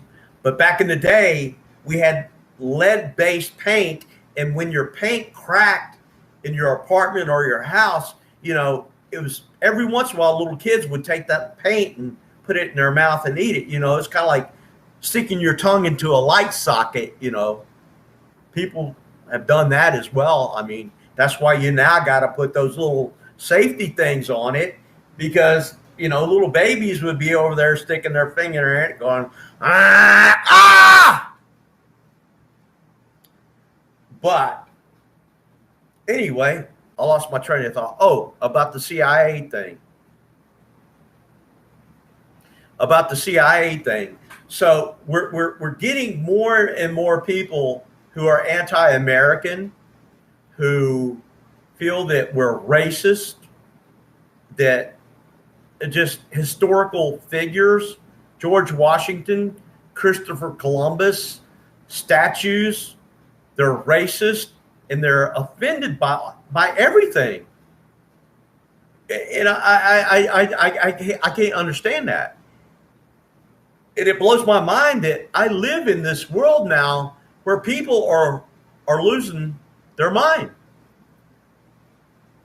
But this whole thing is shifting to a Marxist ideology, and they're trying their best to just push as much Marxist legislation in as possible. Because if we do go Marxist, it's going to take a civil war to undo it. But if it does go Marxist, we're going to have more CIA interference. We're going to have more NSA surveillance. We're going to have more intrusions by the FBI. We're going to have more intrusions by the police and by the sheriff's department. And with that said, there are honorable men and women in every one of these organizations that are not down for that. There are honorable men and women in the police department here in the town that I live in. I know. I've interacted with them many times. There was one time I had bronchitis in 2017. I had to walk 2 miles to the hospital to get some treatment because my lungs sounded like a paper sack every time I breathed. I got some treatment and I couldn't walk back. I was too tired. So I called the police department up and I go, I know you guys are on a taxi service, but I'm on disability and I don't have any money for a taxi. And it's 2 o'clock in the morning. Is there any way that you guys could send somebody out if you're not busy? I only live a couple miles away. They're like, sure. They take me home. Not only that, I've had other friendly interactions with these guys. These are great men and women of our police departments, of our EMS departments, of our sheriff's departments. There's good people in the NSA. There's good people in the FBI and the CIA. There's good people in our government. But the sad fact of the reality is it doesn't matter what branch of anything, whether it's medicine, law enforcement, taxi drivers, restaurant workers, dishwashers, there's always a corrupt someone somewhere doing something they shouldn't be doing. I was watching Bar Rescue tonight. I just got Roku on my TV, and Bar Rescue is one of my shows. And I was watching it, and John, what's his name? I can't remember his name. He's a guy that goes in and rescues these failing bars. And he usually sends a couple of ops, like bartenders, well-seasoned bartenders, into a bar that needs to be revamped to go in and do some reconnaissance to figure out what the problem is with the bar so he can come up with a game plan. And that's part of the TV show.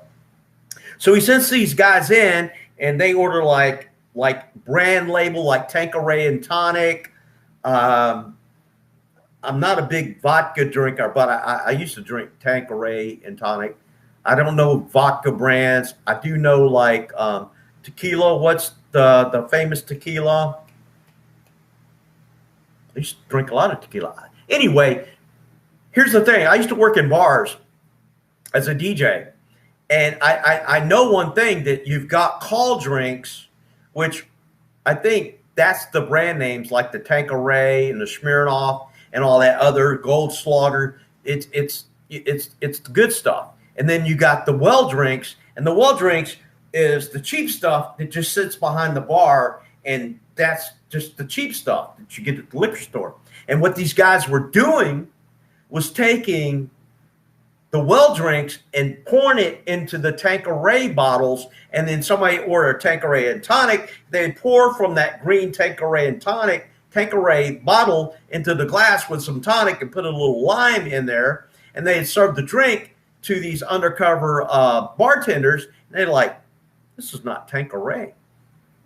So I didn't watch the whole program, but I'm going to get back to what I was going to talk about just a minute ago. Well, John Tapper is his name. John says, ladies and gentlemen, I sent, he sat down with a bar owner who needs help with his bar, and he goes, I sent 4 undercover, well-seasoned, highly trained bartenders in here. They ordered premium drinks, and they all got well drinks. What's up with that? And they're like, well, there's nothing wrong with that. We were serving them premium drinks. And he goes, no, you weren't. I've been in this business for over 20 years. This device right here is called a hydrometer. And what it does is it measures the alcohol content of, what's in each bottle. And if this bottle says it's supposed to be 80 proof, I'm going to put this hydrometer in there, and I'm going to find out if it's 80 proof. And if it's not 80 proof, that means you've been cutting your liquor. So he said, I'm asking everybody here, is anybody cutting corners? Because this is illegal to do this. We're like, no. And then somebody spoke up. John sticks that hydrometer in there, and he finds it's off. And then he starts telling the bar owner, this guy over here, he's going to run your bar. You got to get rid of him. All these drinks over here, you got to pour it all down the sink. You can't sell this. You can't take something from this bottle and put it into another bottle. That's against liquor laws. The point I'm trying to make here is it doesn't matter what career it is. There's always bad seeds wherever you go. I was a nurse. I always thought nursing was noble. And I always thought that almost every nurse was noble, and maybe 1 in 1,000 wasn't. And when I started getting gang stalked, and before I lost my career in nursing, by being harassed by other nurses that were in on this, I found out just how evil, despicable reprobates that I was working with, that were despicable enough to sabotage my work that could have affected the life of another human being who was under my care. I mean, they were so brazen with the things that they were doing, it could have affected the health outcome of my patient. And to be honest with you, I left nursing, not because I was fired or I was forced out. I left because I endured campaign after campaign of workplace harassment as a nurse, where other nurses were sabotaging my work. Now, prior to becoming a targeted individual, I had 7 years in nursing. And in my briefcase over there, I have got letter after letter after letter after letter of recommendation and commendations from previous employers and from other nurses and other healthcare professionals and other doctors. Look at that. Texas asthma camp for kids. Outstanding Student Nurse, 1997. I am going to pat myself on the back because out of 30 people who attended that camp, that was a 2-week clinical rotation, I was the only person to get that. And I went to the camp not knowing that they're going to hand out an award for doing an outstanding job as a student nurse. But I got that.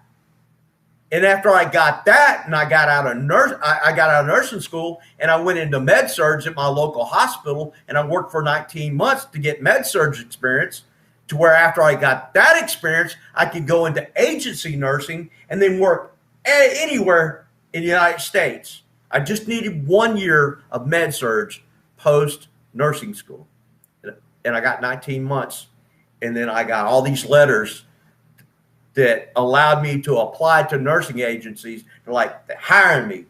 That I get a contract, lots of money, specific job at this hospital for X amount of time, yada, yada, yada. I would do the job. I would fulfill the contract, and then they would give me a letter, and then they would give me an extra bonus on my check, and they go, thank you, Doug, for being an outstanding nurse, showing up. And when we call you on your days off, you would show up. And then when we'd ask you to work overtime, you would do it. And I would sometimes work 16, 17, 18 hours a day at Longview Regional Medical Center in Longview, Texas, and then drive 45 miles back to Tyler, Texas, get a few hours of sleep, and then go back and do another 16 hours, CVICU, rehab, orthopedics, cardio, telemetry, whatever it was. Whatever they asked me to do, I'm like, I'll do it.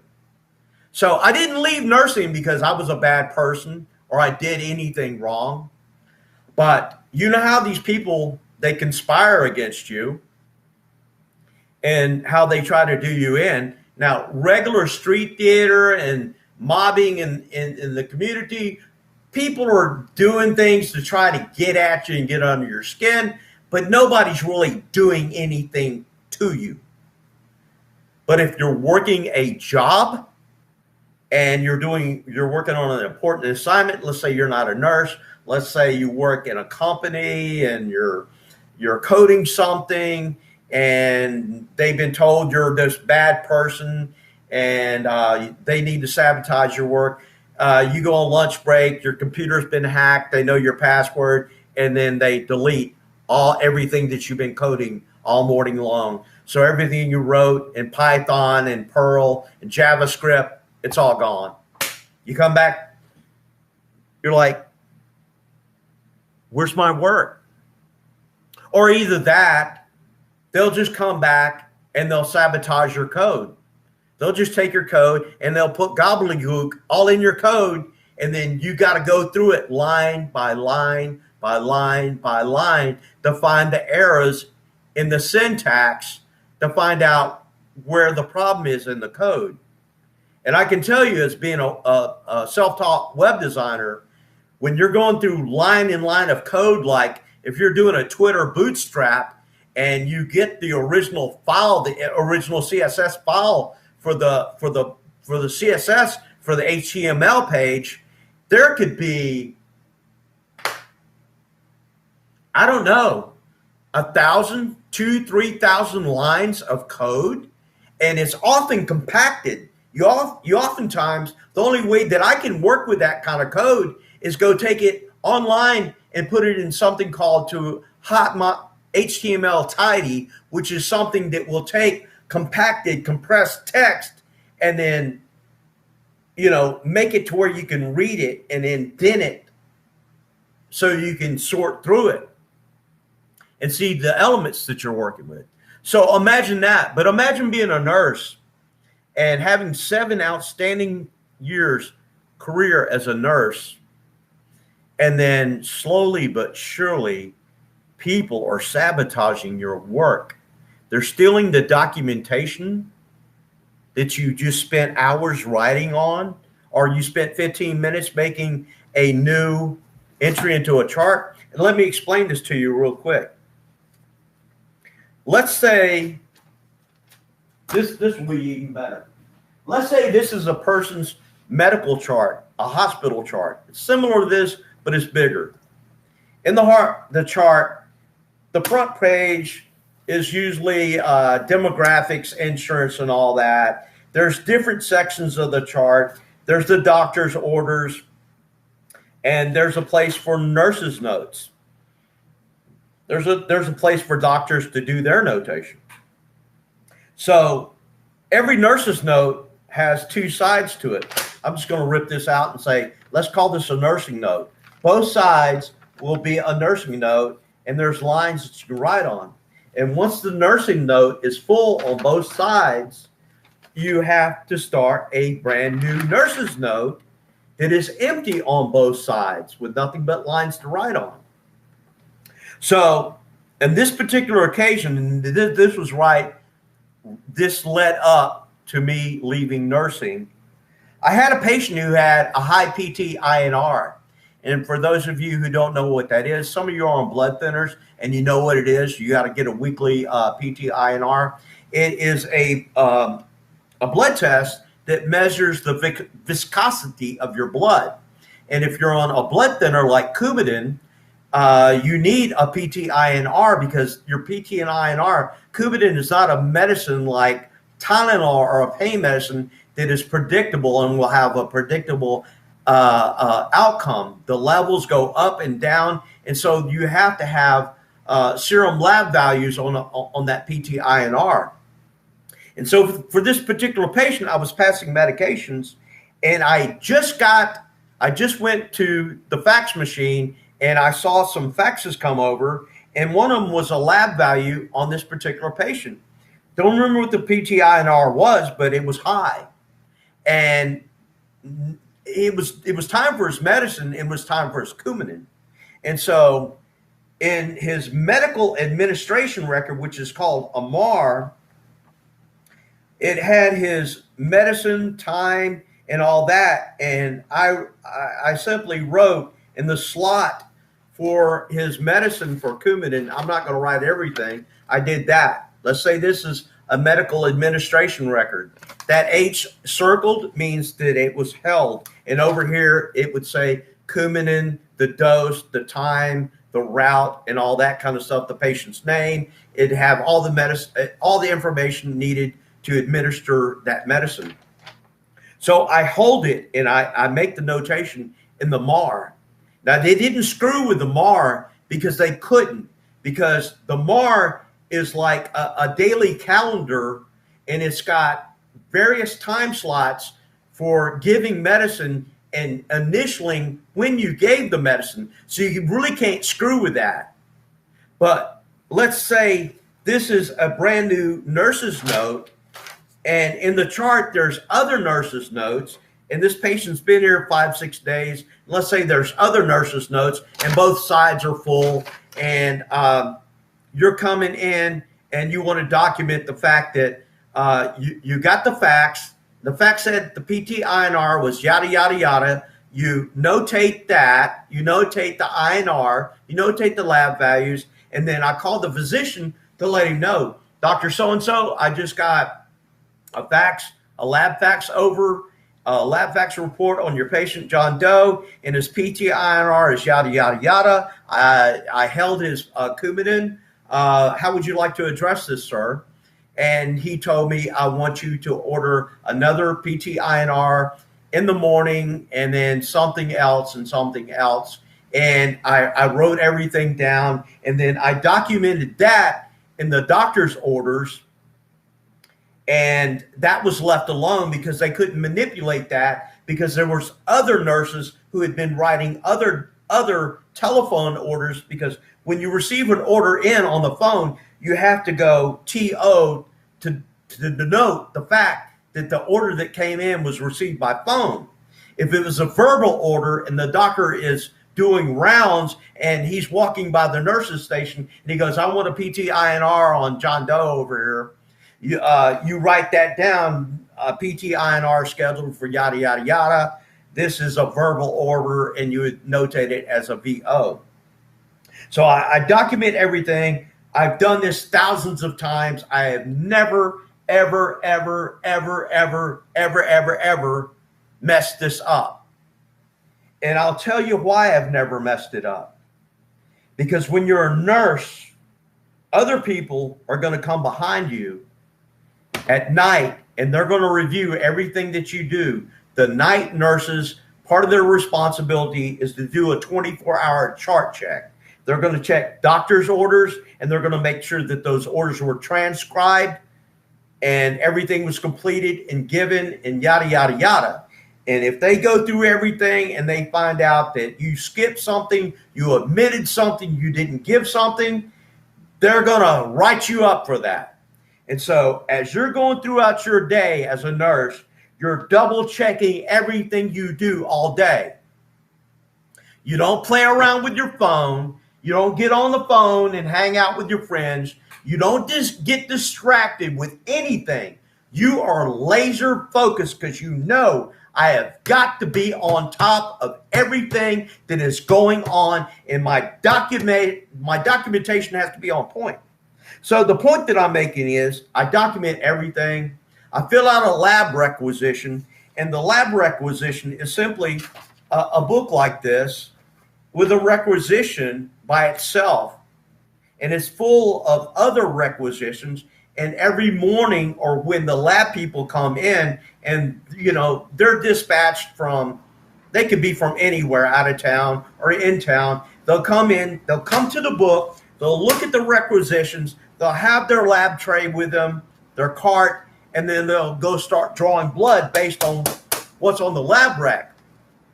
So I filled out the lab rack, I did the doctor's orders, I did the transcription, I did my nurse's note, I documented everything. I didn't miss a thing because I have never missed anything. And I've done this thousands and thousands and thousands of times. And at this point in my life, I've done it for 11 years. So I get to my nurse's note and I document everything that the doctor told me and everything that I did. That I withheld the Coumadin, that I received the lab values in. I noted that in the nurse's note. And my entry was the first entry into this note. I noted that I called the doctor. I told him what was going on, and he told me how to address this, and I noted that. I signed my name, I dated it, and I timed it. And then I put the new nurse's note into the chart. I come back to work the next day, and the director of nursing just is chewing me out. She cussing me out. She's like, "You are such a irresponsible person." Like, what are you talking about? She goes, we've got a patient here that had a high PT-INR, and his lab slip wasn't filled out. We see where you called the doctor and he ordered the PT-INR, but you didn't fill out a lab slip. And we see in the medication administration record where you held it, but you didn't make a notation in the nurse's note. And I can tell you this, I've been mobbed at work, and this nighttime nurse was being sarcastic to me. She's being hostile to me for like a couple of weeks prior to this. And normally, the people that I work with, I've always been very accommodating. Anybody that I ever work with will tell you that when I get caught up on my work and somebody's behind, or even if they're not behind, I'll get through my work and I'm like, is there anything I can do to help you? Because I don't like to sit around twiddling my thumbs doing nothing. And what better thing can you do than help out a fellow worker? Even if it's a CNA that needs some help changing a diaper on someone. If nobody else needs help and I got a CNA over here busting her ass, 16 patients and whatnot, I'll go, let me help you with that. Because they'll ask you every once in a while, can you help me pull a patient up in the bed? Can you help me turn someone? Can you? I need some help. I gotta do pericare. Pericare is where people soil themselves and you have to change diapers and whatnot. So I've always been that kind of person, and it blew my mind that here I am being this affable, accommodating person, which is by nature who I am. And this lady is giving me a hard time. And then I go to work and my DON is telling me, you're fired for not making a nursing note and for not filling out a lab requisition. And you know what happened? That nurse came in. She was doing the 24-hour chart checks. She saw a prime opportunity to sabotage my work. Had one other person documented prior to me in this nursing note or after me, she couldn't touch it because that other person would have been called into question. And that other person would have said, I did a nurse's note. Matter of fact, I was either before Doug or I was after Doug. But she had a prime opportunity to sabotage my work because I was the only entry. So she plucks it out, throws it away. She read my notes, and so she knows that I can go over here to the lab requisition book. I can look to see where he wrote the requisition. Here's the requisition for the PT-INR in the morning. Let's just throw it away. Let's destroy it. I come to work, and I'm sure prior to that, there's people being mealy-mouthed, lying, slandering, rumor, lies, gossip to the DON anyway, and this just threw her over the edge with me, and she got sideways with me, and I got fired. Never been fired before in my life. Never had anything but outstanding reputations as a nurse. The things that I could do as a nurse, the skills that I had. I could do what is known as continuous ambulatory peritoneal dialysis. That's where you got dialysis, and when you're a dialysis patient, you got two choices. Either get an AV fistula graft or you get peritoneal dialysis. I could do that. Could work on telemetry. I could change any dressing. Hang IVs, do drug calculations, set up pain management pumps, do all kinds of things that involve critical thinking skills. And not only do it, but do it well enough to earn the praise of my superiors, the people who hired me and the people who worked around me. But once I became a targeted individual, I became a pariah. I became that person that you got to avoid. That person that I would work there for a couple of weeks, and then after, the enemy comes in and starts whispering and slandering, I would go to work, and normally I go to work, hey, how's it going? Can I help you out? Sure, yeah. And then I come to work, and then I walk down the hall, and then people would all of a sudden go from not even paying attention or going, hey, what's up, Doug? They would start looking at me like, that's him. And then sometimes would even point, but they would start giving me that look of suspicion, like, that looks like the guy on the FBI wanted poster. That looks like that guy in the picture. Or that looks like that's him. That we've been working with this guy that they just told us about, who's this horrible person.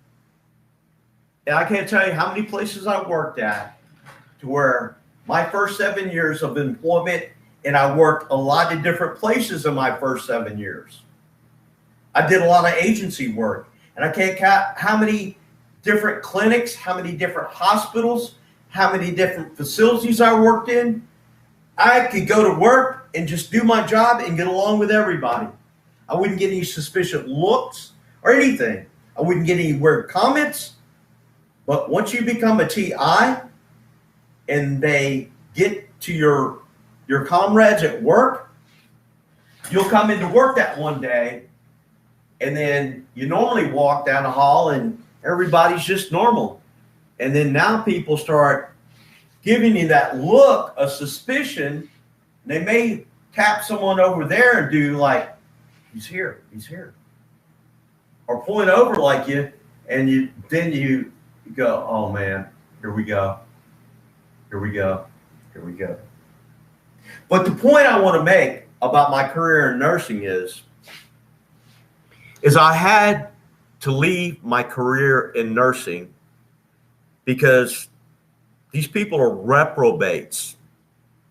They're not God-fearing Christians. They're not just bad people. They're evil. Some of these people are wicked, evil, and depraved. They have no morals. You know, I have met atheists who have a code of ethics, who are nice people, and who you really couldn't say anything bad about. The only thing that you could really say is that they're not saved, but you know, that's not saying a bad thing about them. You know, it's really not. I can't tell you how many nurses I've worked with who just didn't believe in God, but you know, when it came to taking care of people, they were empathetic, sympathetic, kind and caring and loving, and they would do their job. But there's some people that are wicked, evil, borderline demonic, reprobates. And these people would actually sabotage your career to the point where it could cost somebody their health and their safety. And after I dealt with this a couple of times, it became painfully obvious that if I continue to work as a nurse, it may come a day to where someone is going to try to set me up. Someone may do something bad to one of my patients and try to make it look like I did it. And I don't want that to happen. I'll quit nursing because I took an oath, and the oath is this: do the patient no harm. There was one time a doctor, I can't remember the exact medication he ordered. He ordered, I think, Stadol and Phenergan. Stadol is a pain medicine, and Phenergan is an antiemetic for nausea and vertigo. It's like 1998, 99. And he calls in. Well, actually, I called him and told him that his patient is having pain, and whatever medicine that I was giving them was not covering it. How would you like to address this? And he said, give them Stadol, blah, blah milligrams, and 12.5 Phenergan. I go, okay. And I wrote the order, and then I pulled the Stadol out, the Pyxis, and I pulled the Phenergan out, and I drew it up. And after I drew it up, I went to my drug book. Well, I got a drug book. I was going to show you my drug book. I went to my little drug book. Anyway, just for illustration, I went to my drug book and I looked, and it said these two drugs are incompatible. And I noticed that when I drew the Stadol and then I drew the Phenergan into the syringe, the plastic syringe, I started getting precipitate, and the clear plastic syringe started icing. I call it icing over. It's kind of like you know, when you get a new car and you get headlights and that clear acrylic thing looks really nice with your headlights, and then 10 years later, you know, you see this product on TV that will make your headlights shine again. It's kind of like that. The plastic gets this film over it, and I immediately said, something's not right. These two drugs are incompatible. And I really couldn't find a lot of information about the incompatibility in my drug manual. So I called the pharmacy, and I called the pharmacist, and I gave him the scenario, and I told him, you know, I drew the Stadol and I drew the Phenergan, and I saw the precipitate in the syringe, And I said, it didn't look normal. He says, those two drugs, you can't give them. That you can't give them together. You're either going to have to give them one at a time. And I was given this IV, so that would mean I would have to drop the Stadol in one syringe and then drop the Finnegan in the other. And then I would have to inject the Stadol slowly. And then after I inject that, take about 3 mils of sterile saline, flush the line slowly, and then slowly inject 12.5 milligrams of Finnegan slowly, slow push, and then flush the line with another 3 milligrams of sterile normal saline. Because if I were to give them back to back, it would have mixed in the IV line and it could have crystallized, and that could have caused an embolism. So I called the doctor back and I said, I can't give it, doc. And he said, why can't you give it? I told you to give it. And I said, doc, these two drugs are incompatible. He goes, gee, damn it. I've been ordering this combination for years after years. You give that effing medicine. And I said, sir, I'm going to have to let you speak to my charge nurse. And my charge nurse was already clued in on this. I spoke to the charge nurse. He cussed her out. And then she said he can't give it. He cussed her out. And then we had to call what's called the house supervisor, which is an RN, typically with a master's degree in nursing, who is like the Bruce Lee of nursing. She's like got a black belt in nursing. She's the person you call on when you can't stick somebody, you can't get an IV going, you got a problem. She is the go-to person, or he is. But every place I've been, they've been women, and they're kick ass. They're phenomenal. So we call her in, we clue her in, and then we get her on the phone. He cusses her out, and she's like giving him the third degree. Don't you be talking to me like this. That nurse cannot give that medication. You need to come up with another way to address this situation. So he came up with something. It was probably like Demerol and Finnegan or something else. But it was not those two drugs given together. So the point that I wanted to get back to, like Jen Psaki, circle back, is I took an oath of do the patient no harm. And I went home. I probably cried. And I went into a deep and very dark depression. I wasn't eating much. I was living in this very small apartment that was probably not even bigger than this living area right here. It's very, very small. And I was getting a lot of noise campaign and a lot of harassment during this time outside of my job. So I go home and I'm sitting on my air mattress. I don't have any furniture. And I'm just leaning back on my air mattress and my pillow. I'm just looking up at the ceiling. I'm like, what am I going to do? What am I going to do? These people are relentless. They're not going to stop. This is going to cause somebody harm, not just me harm. It's going to cause somebody else harm. I can't do this anymore. I can't jeopardize someone's life for a paycheck and insurance benefits. Then a couple of days later, I took a pistol, a .38, and I wasn't going to do myself in. All I was doing, I don't even know what you call it. I was just going through the motions because I couldn't do it, because my faith in Jesus is like, if you do yourself in, you're just giving the finger to Jesus saying, I don't trust you to save me from anything. This is too bad for you, Jesus. I love you. I believe in you. But you can't save me from this.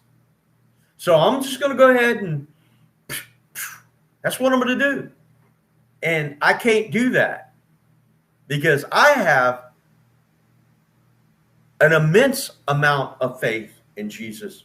And it doesn't matter what these people are doing to me. Doesn't matter what they say, how much stress, how many times I've been through this. He delivers me every time. But I'm sitting there, and I'm saying this to clue you in on something that's coming up. So I'm just sitting there, and I'm not going to do it. But I take it, and I put it to my head. I didn't even pull back the hammer. And I'm just sitting there, and I'm just having, I'm doing role play, I guess, in my head. I'm imagining what the scenario would look like, how it would play out, and all this other kind of stuff. But I'm not going to go through with it. I'm just frustrated. I'm angry. I'm pissed off.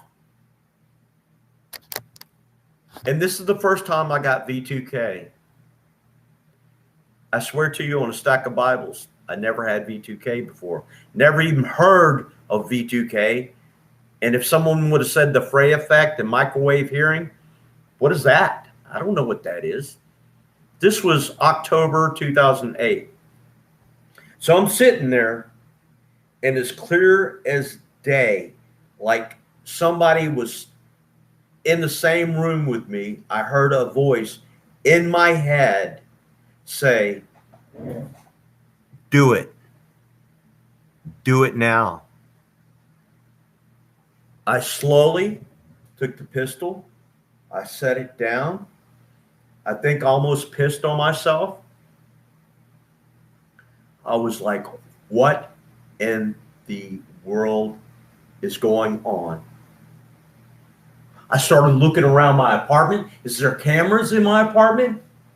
Is there a bug somewhere? Is there some type of microphone, a speaker? How did I hear that voice? Because it sounded like it didn't come from anywhere but inside. And I'm freaking out. And like a couple of weeks before that, I'm living in what used to be storage space in an old pharmacy on top of a town square that was built somewhere around the 1840s. And the bottom part used to be Nixon's Pharmacy. And above that, that was their warehouse space. Well, they shut the pharmacy down back in the 70s or 80s. And they turned they turned that into a real estate office or office space. And the upper part they made into two little micro apartments. And I had one apartment facing the street. And I remember walking up to my apartment. You could either go in through the front door or from the back. And there was, in the hallway, there was this open section to the ceiling that had always been covered up. However, I'm walking to my apartment one day and I noticed that it's up. And I'm like, did the maintenance man come in and work on the AC or something? And then I'm curious because I'm new to targeting and I'm new to all this and I know something screws going on. So I'm like, let me take a look and see if somebody's messing around. Because I'd had problems in another apartment and I thought that there were video cameras there. And so I get on my chair and I look up and I see where insulation had been pulled here, insulation pulled here, wires over here.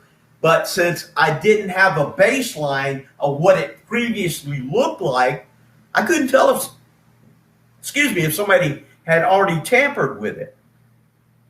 But I can tell you days later, the thing was still off and it had been on. And I looked up again and things had been moved around. The previous baseline said things had changed. Then I started getting paranoid. There's cameras in here. There's speakers. I'm bugged. Well, I tell you what, man, those first few years of being a targeted individual and never heard from 2004 until 2010, I didn't know this program existed. I thought I was the only person in the world going through this. It was blowing my mind. It was driving me insane. Now that I know what it is, it's kind of like you watch the TV show where the masked magician wears the black uniform and he hides his face and, everything, and then he shows you how everything's done. And then once you learn how the magic trick's done, the next time David Copperfield comes on and he does a magic trick, you're like, I don't want to watch that. Why not? It's David Copperfield.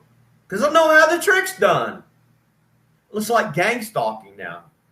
I know how I know what they're doing. I know what the desired effect is. And I know that if these people really, really, really, really wanted to make good on their innuendos and veiled threats that we're going to do this or do this or do this to you, they've had 17 years. It hasn't happened. It hasn't even gotten close to happen. The only time they make mention of it happening and that it's going to happen is when a campaign happens. And then once the campaign's over, it ends. Once the campaign's over, everything returns to normal. But when the campaign's going on, they give you these dirty looks. They imply that we're going to do this. We're going to do this. We're going to lock you up. We're going to do this. We're going to do that. We're going to do the other. But it's been implied to me many times, we're going to do you in. And it's like that through the campaign. Once the campaign's over, well, why isn't anybody doing anything? Nobody's ever fired a shot at me. Nobody has ever come up and threatened me, put up their dukes, or come at me in an aggressive manner. So, you know, what can I do? What can they do except get on your nerves? And I'm just developing strategies so they don't get on my nerves. So it's like, go ahead, act like an idiot, you know. I know the first couple of days of this, I was kind of like getting overboard. But I was stressed out, not just from this, but from having nausea, from antibiotics, messing up my gut, and I was tired. But I'm like, I really don't have to worry about this anymore. I've already got them on video doing crazy things that would be admissible in court. I got crazy things on photographs, times, dates, license plates, the whole 9 yards. Oh, I didn't mean to do that in front of y'all. Hope you didn't hear it. I've got a thick file over here, like that thick.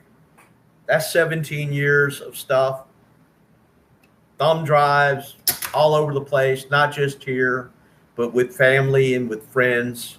I made sure to send text messages to friends on my phone, send text messages through Messenger, send emails of pertinent information. So if anything were to ever happen to me, there would have to be an investigation. And though there may be a couple of crooked people involved that would try to cover this up, they couldn't make this go away. There would be so much information. It would be so overwhelming. And there would be friends and family members coming out of the woodwork going, oh, so you're saying he just disappeared and you don't know what happened to him? Well, here's what we'd like to bring to you. And they would get an attorney and they'd go, we'd like for you to look through that. Here's a pouch full of thumb drives and hard drives. We'd like you to look at that. We'd like to have a forensic computer specialist to examine his previous phone records, his text messages, his emails. Because I've already told him, you know, if something happens to me, which I don't think it will, but if something happens to me, these are the areas that you need to cover when the investigation gets started. And you need to make sure that you're contacting more than just one point of contact through the investigation. And there are certain organizations in law enforcement that you need to contact, because there are law enforcement agencies that are in the business of catching corrupt law officers. And I can tell you this, there is nothing hated worse in law enforcement than a corrupt cop. They can't stand them. Now, you can get a few of them together and they think they're running the show and they think they're getting by with stuff, but there's good, godly men and women out there sworn to uphold the law. And I know a few of these people, had a few discussions over the years, and my people know who to contact should anything happen, but nothing's going to happen. But I'm just saying, I had to get out of nursing because of this. But, you know, that was the first time I heard V2K, and it blew my mind. I only heard it like maybe 2 or 3 times after that, and it was just limited. It was limited in the scope of use. I don't know why they don't torture me with it. What I'm assuming is that when they have used it, it was a loner type thing, because this is classified information. I mean, classified technology. A lot of people do think your next door neighbor has V2K, but no, they don't. V2K, FBI has it. CIA has it, military has it, and stuff like that. NSA probably has it, but you can't build a V2K machine. And if you had one, you just wouldn't use it on a targeted individual. You'd be driving every person you hate crazy. And people who are narcissistic, hateful, despicable people, they would be like, I'm going to go get him. I'm going to go get her. I hate him. He was a bully in high school. My neighbor is getting on my nerves all the time. And they would be constantly V2K and everybody. So it's not that. So I'm thinking that whoever the powers that be that are local, that are managing my campaigns, have friends in higher places like the FBI, and they're calling in a solid. And the reason I say this is because I've read books about FBI agents who have used this technology on their spouses. Let's say you're an FBI agent and you've got access to this technology and you're just a crappy guy. You've been cheating on your wife. You got a girlfriend on the side and you want to do away with your wife. She's getting a muffin handle, love handles. You don't like her anymore. You don't want to pay alimony. You don't want to pay all this other kind of stuff. And so you got this hot girlfriend, and the only way you can get rid of her and get out of palimony and alimony and pay the least amount during a divorce is to drive her crazy. And I've heard that these guys will get access to this V2K and they'll drive their spouse crazy and then send them to a psychiatrist who will diagnose them with schizophrenia or some type of psychosis, and they'll get on medication. And then once you get that well documented, then you take her to court. Then you say, honey, it's over. I want a divorce. I don't want a divorce. I don't want a divorce. But if you divorce me, I want all this, yada, yada. Yeah, whatever. Then he takes her to court and they throw all this stuff in her face. And she's lucky if she gets anything. So that's my take on it. It's, I don't know.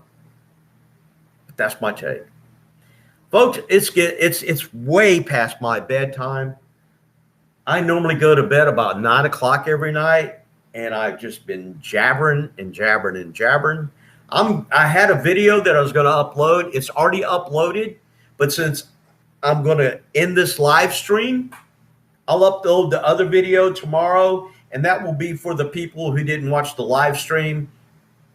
And that video is nothing but it's a status update on my day to day and what I experienced today with street theater and skits while I took a walk around my apartment. I walked like a mile and a half, did like 35 minutes, and I'm explaining how, I'm getting harassed in public, and I talk about that, and I talk about a few other things and some other tips on managing the stress and the harassment and stuff like that.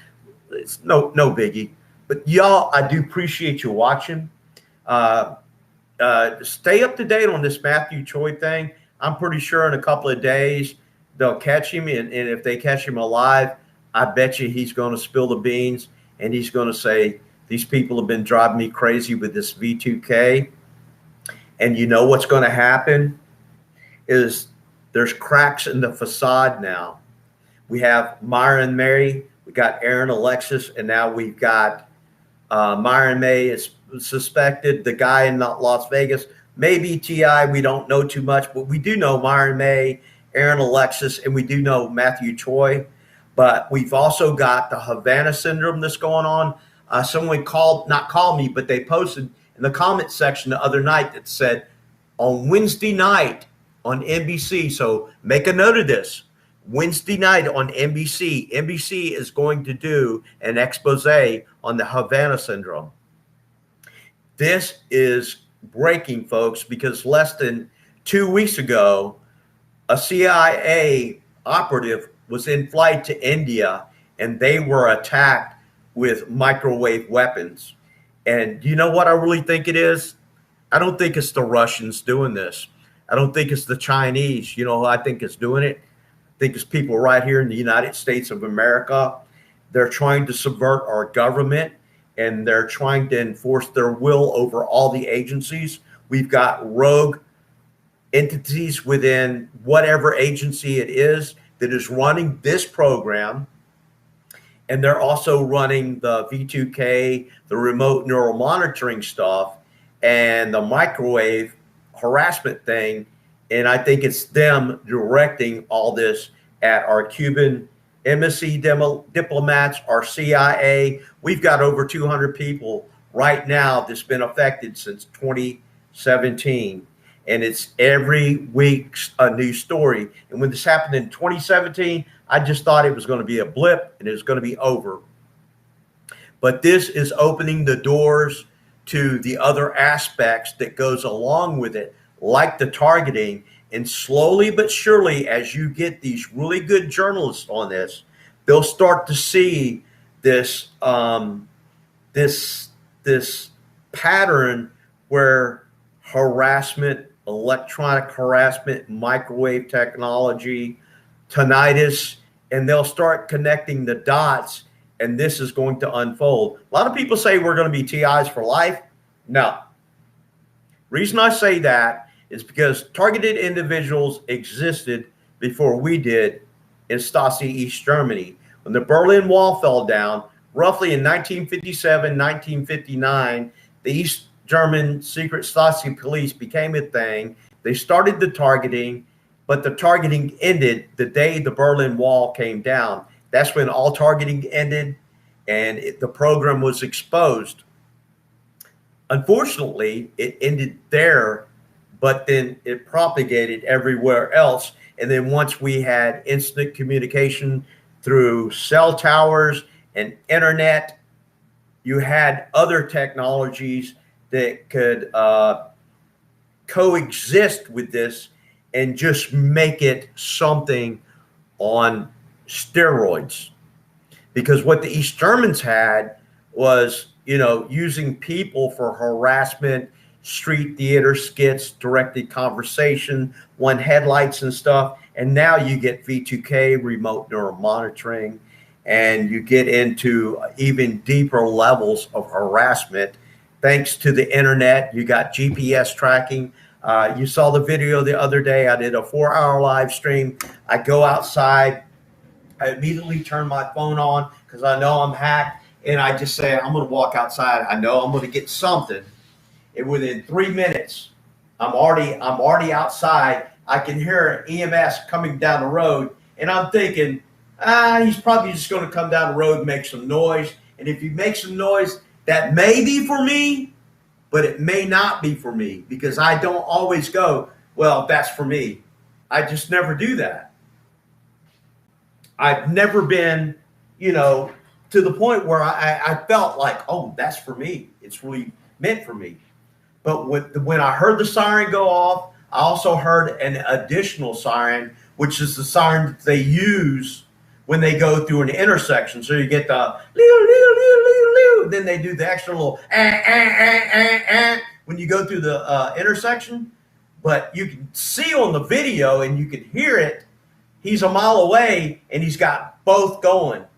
And it's during a slow period of traffic. And I'm like, why does he got both sirens going? You can see the video. He's coming down the road. He pulls up into my apartment complex and he pulls up to me and he goes, hey, did you call EMS? I'm like, no, I didn't call EMS. He knows I didn't call it. And here's the deal, people. Keep up with this. I have called Tower EMS 2 times.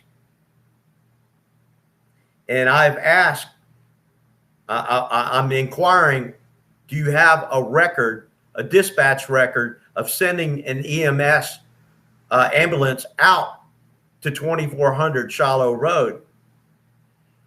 And they won't answer the phone and they won't return my phone call. So I'm going to call them one more time and they're probably not going to answer.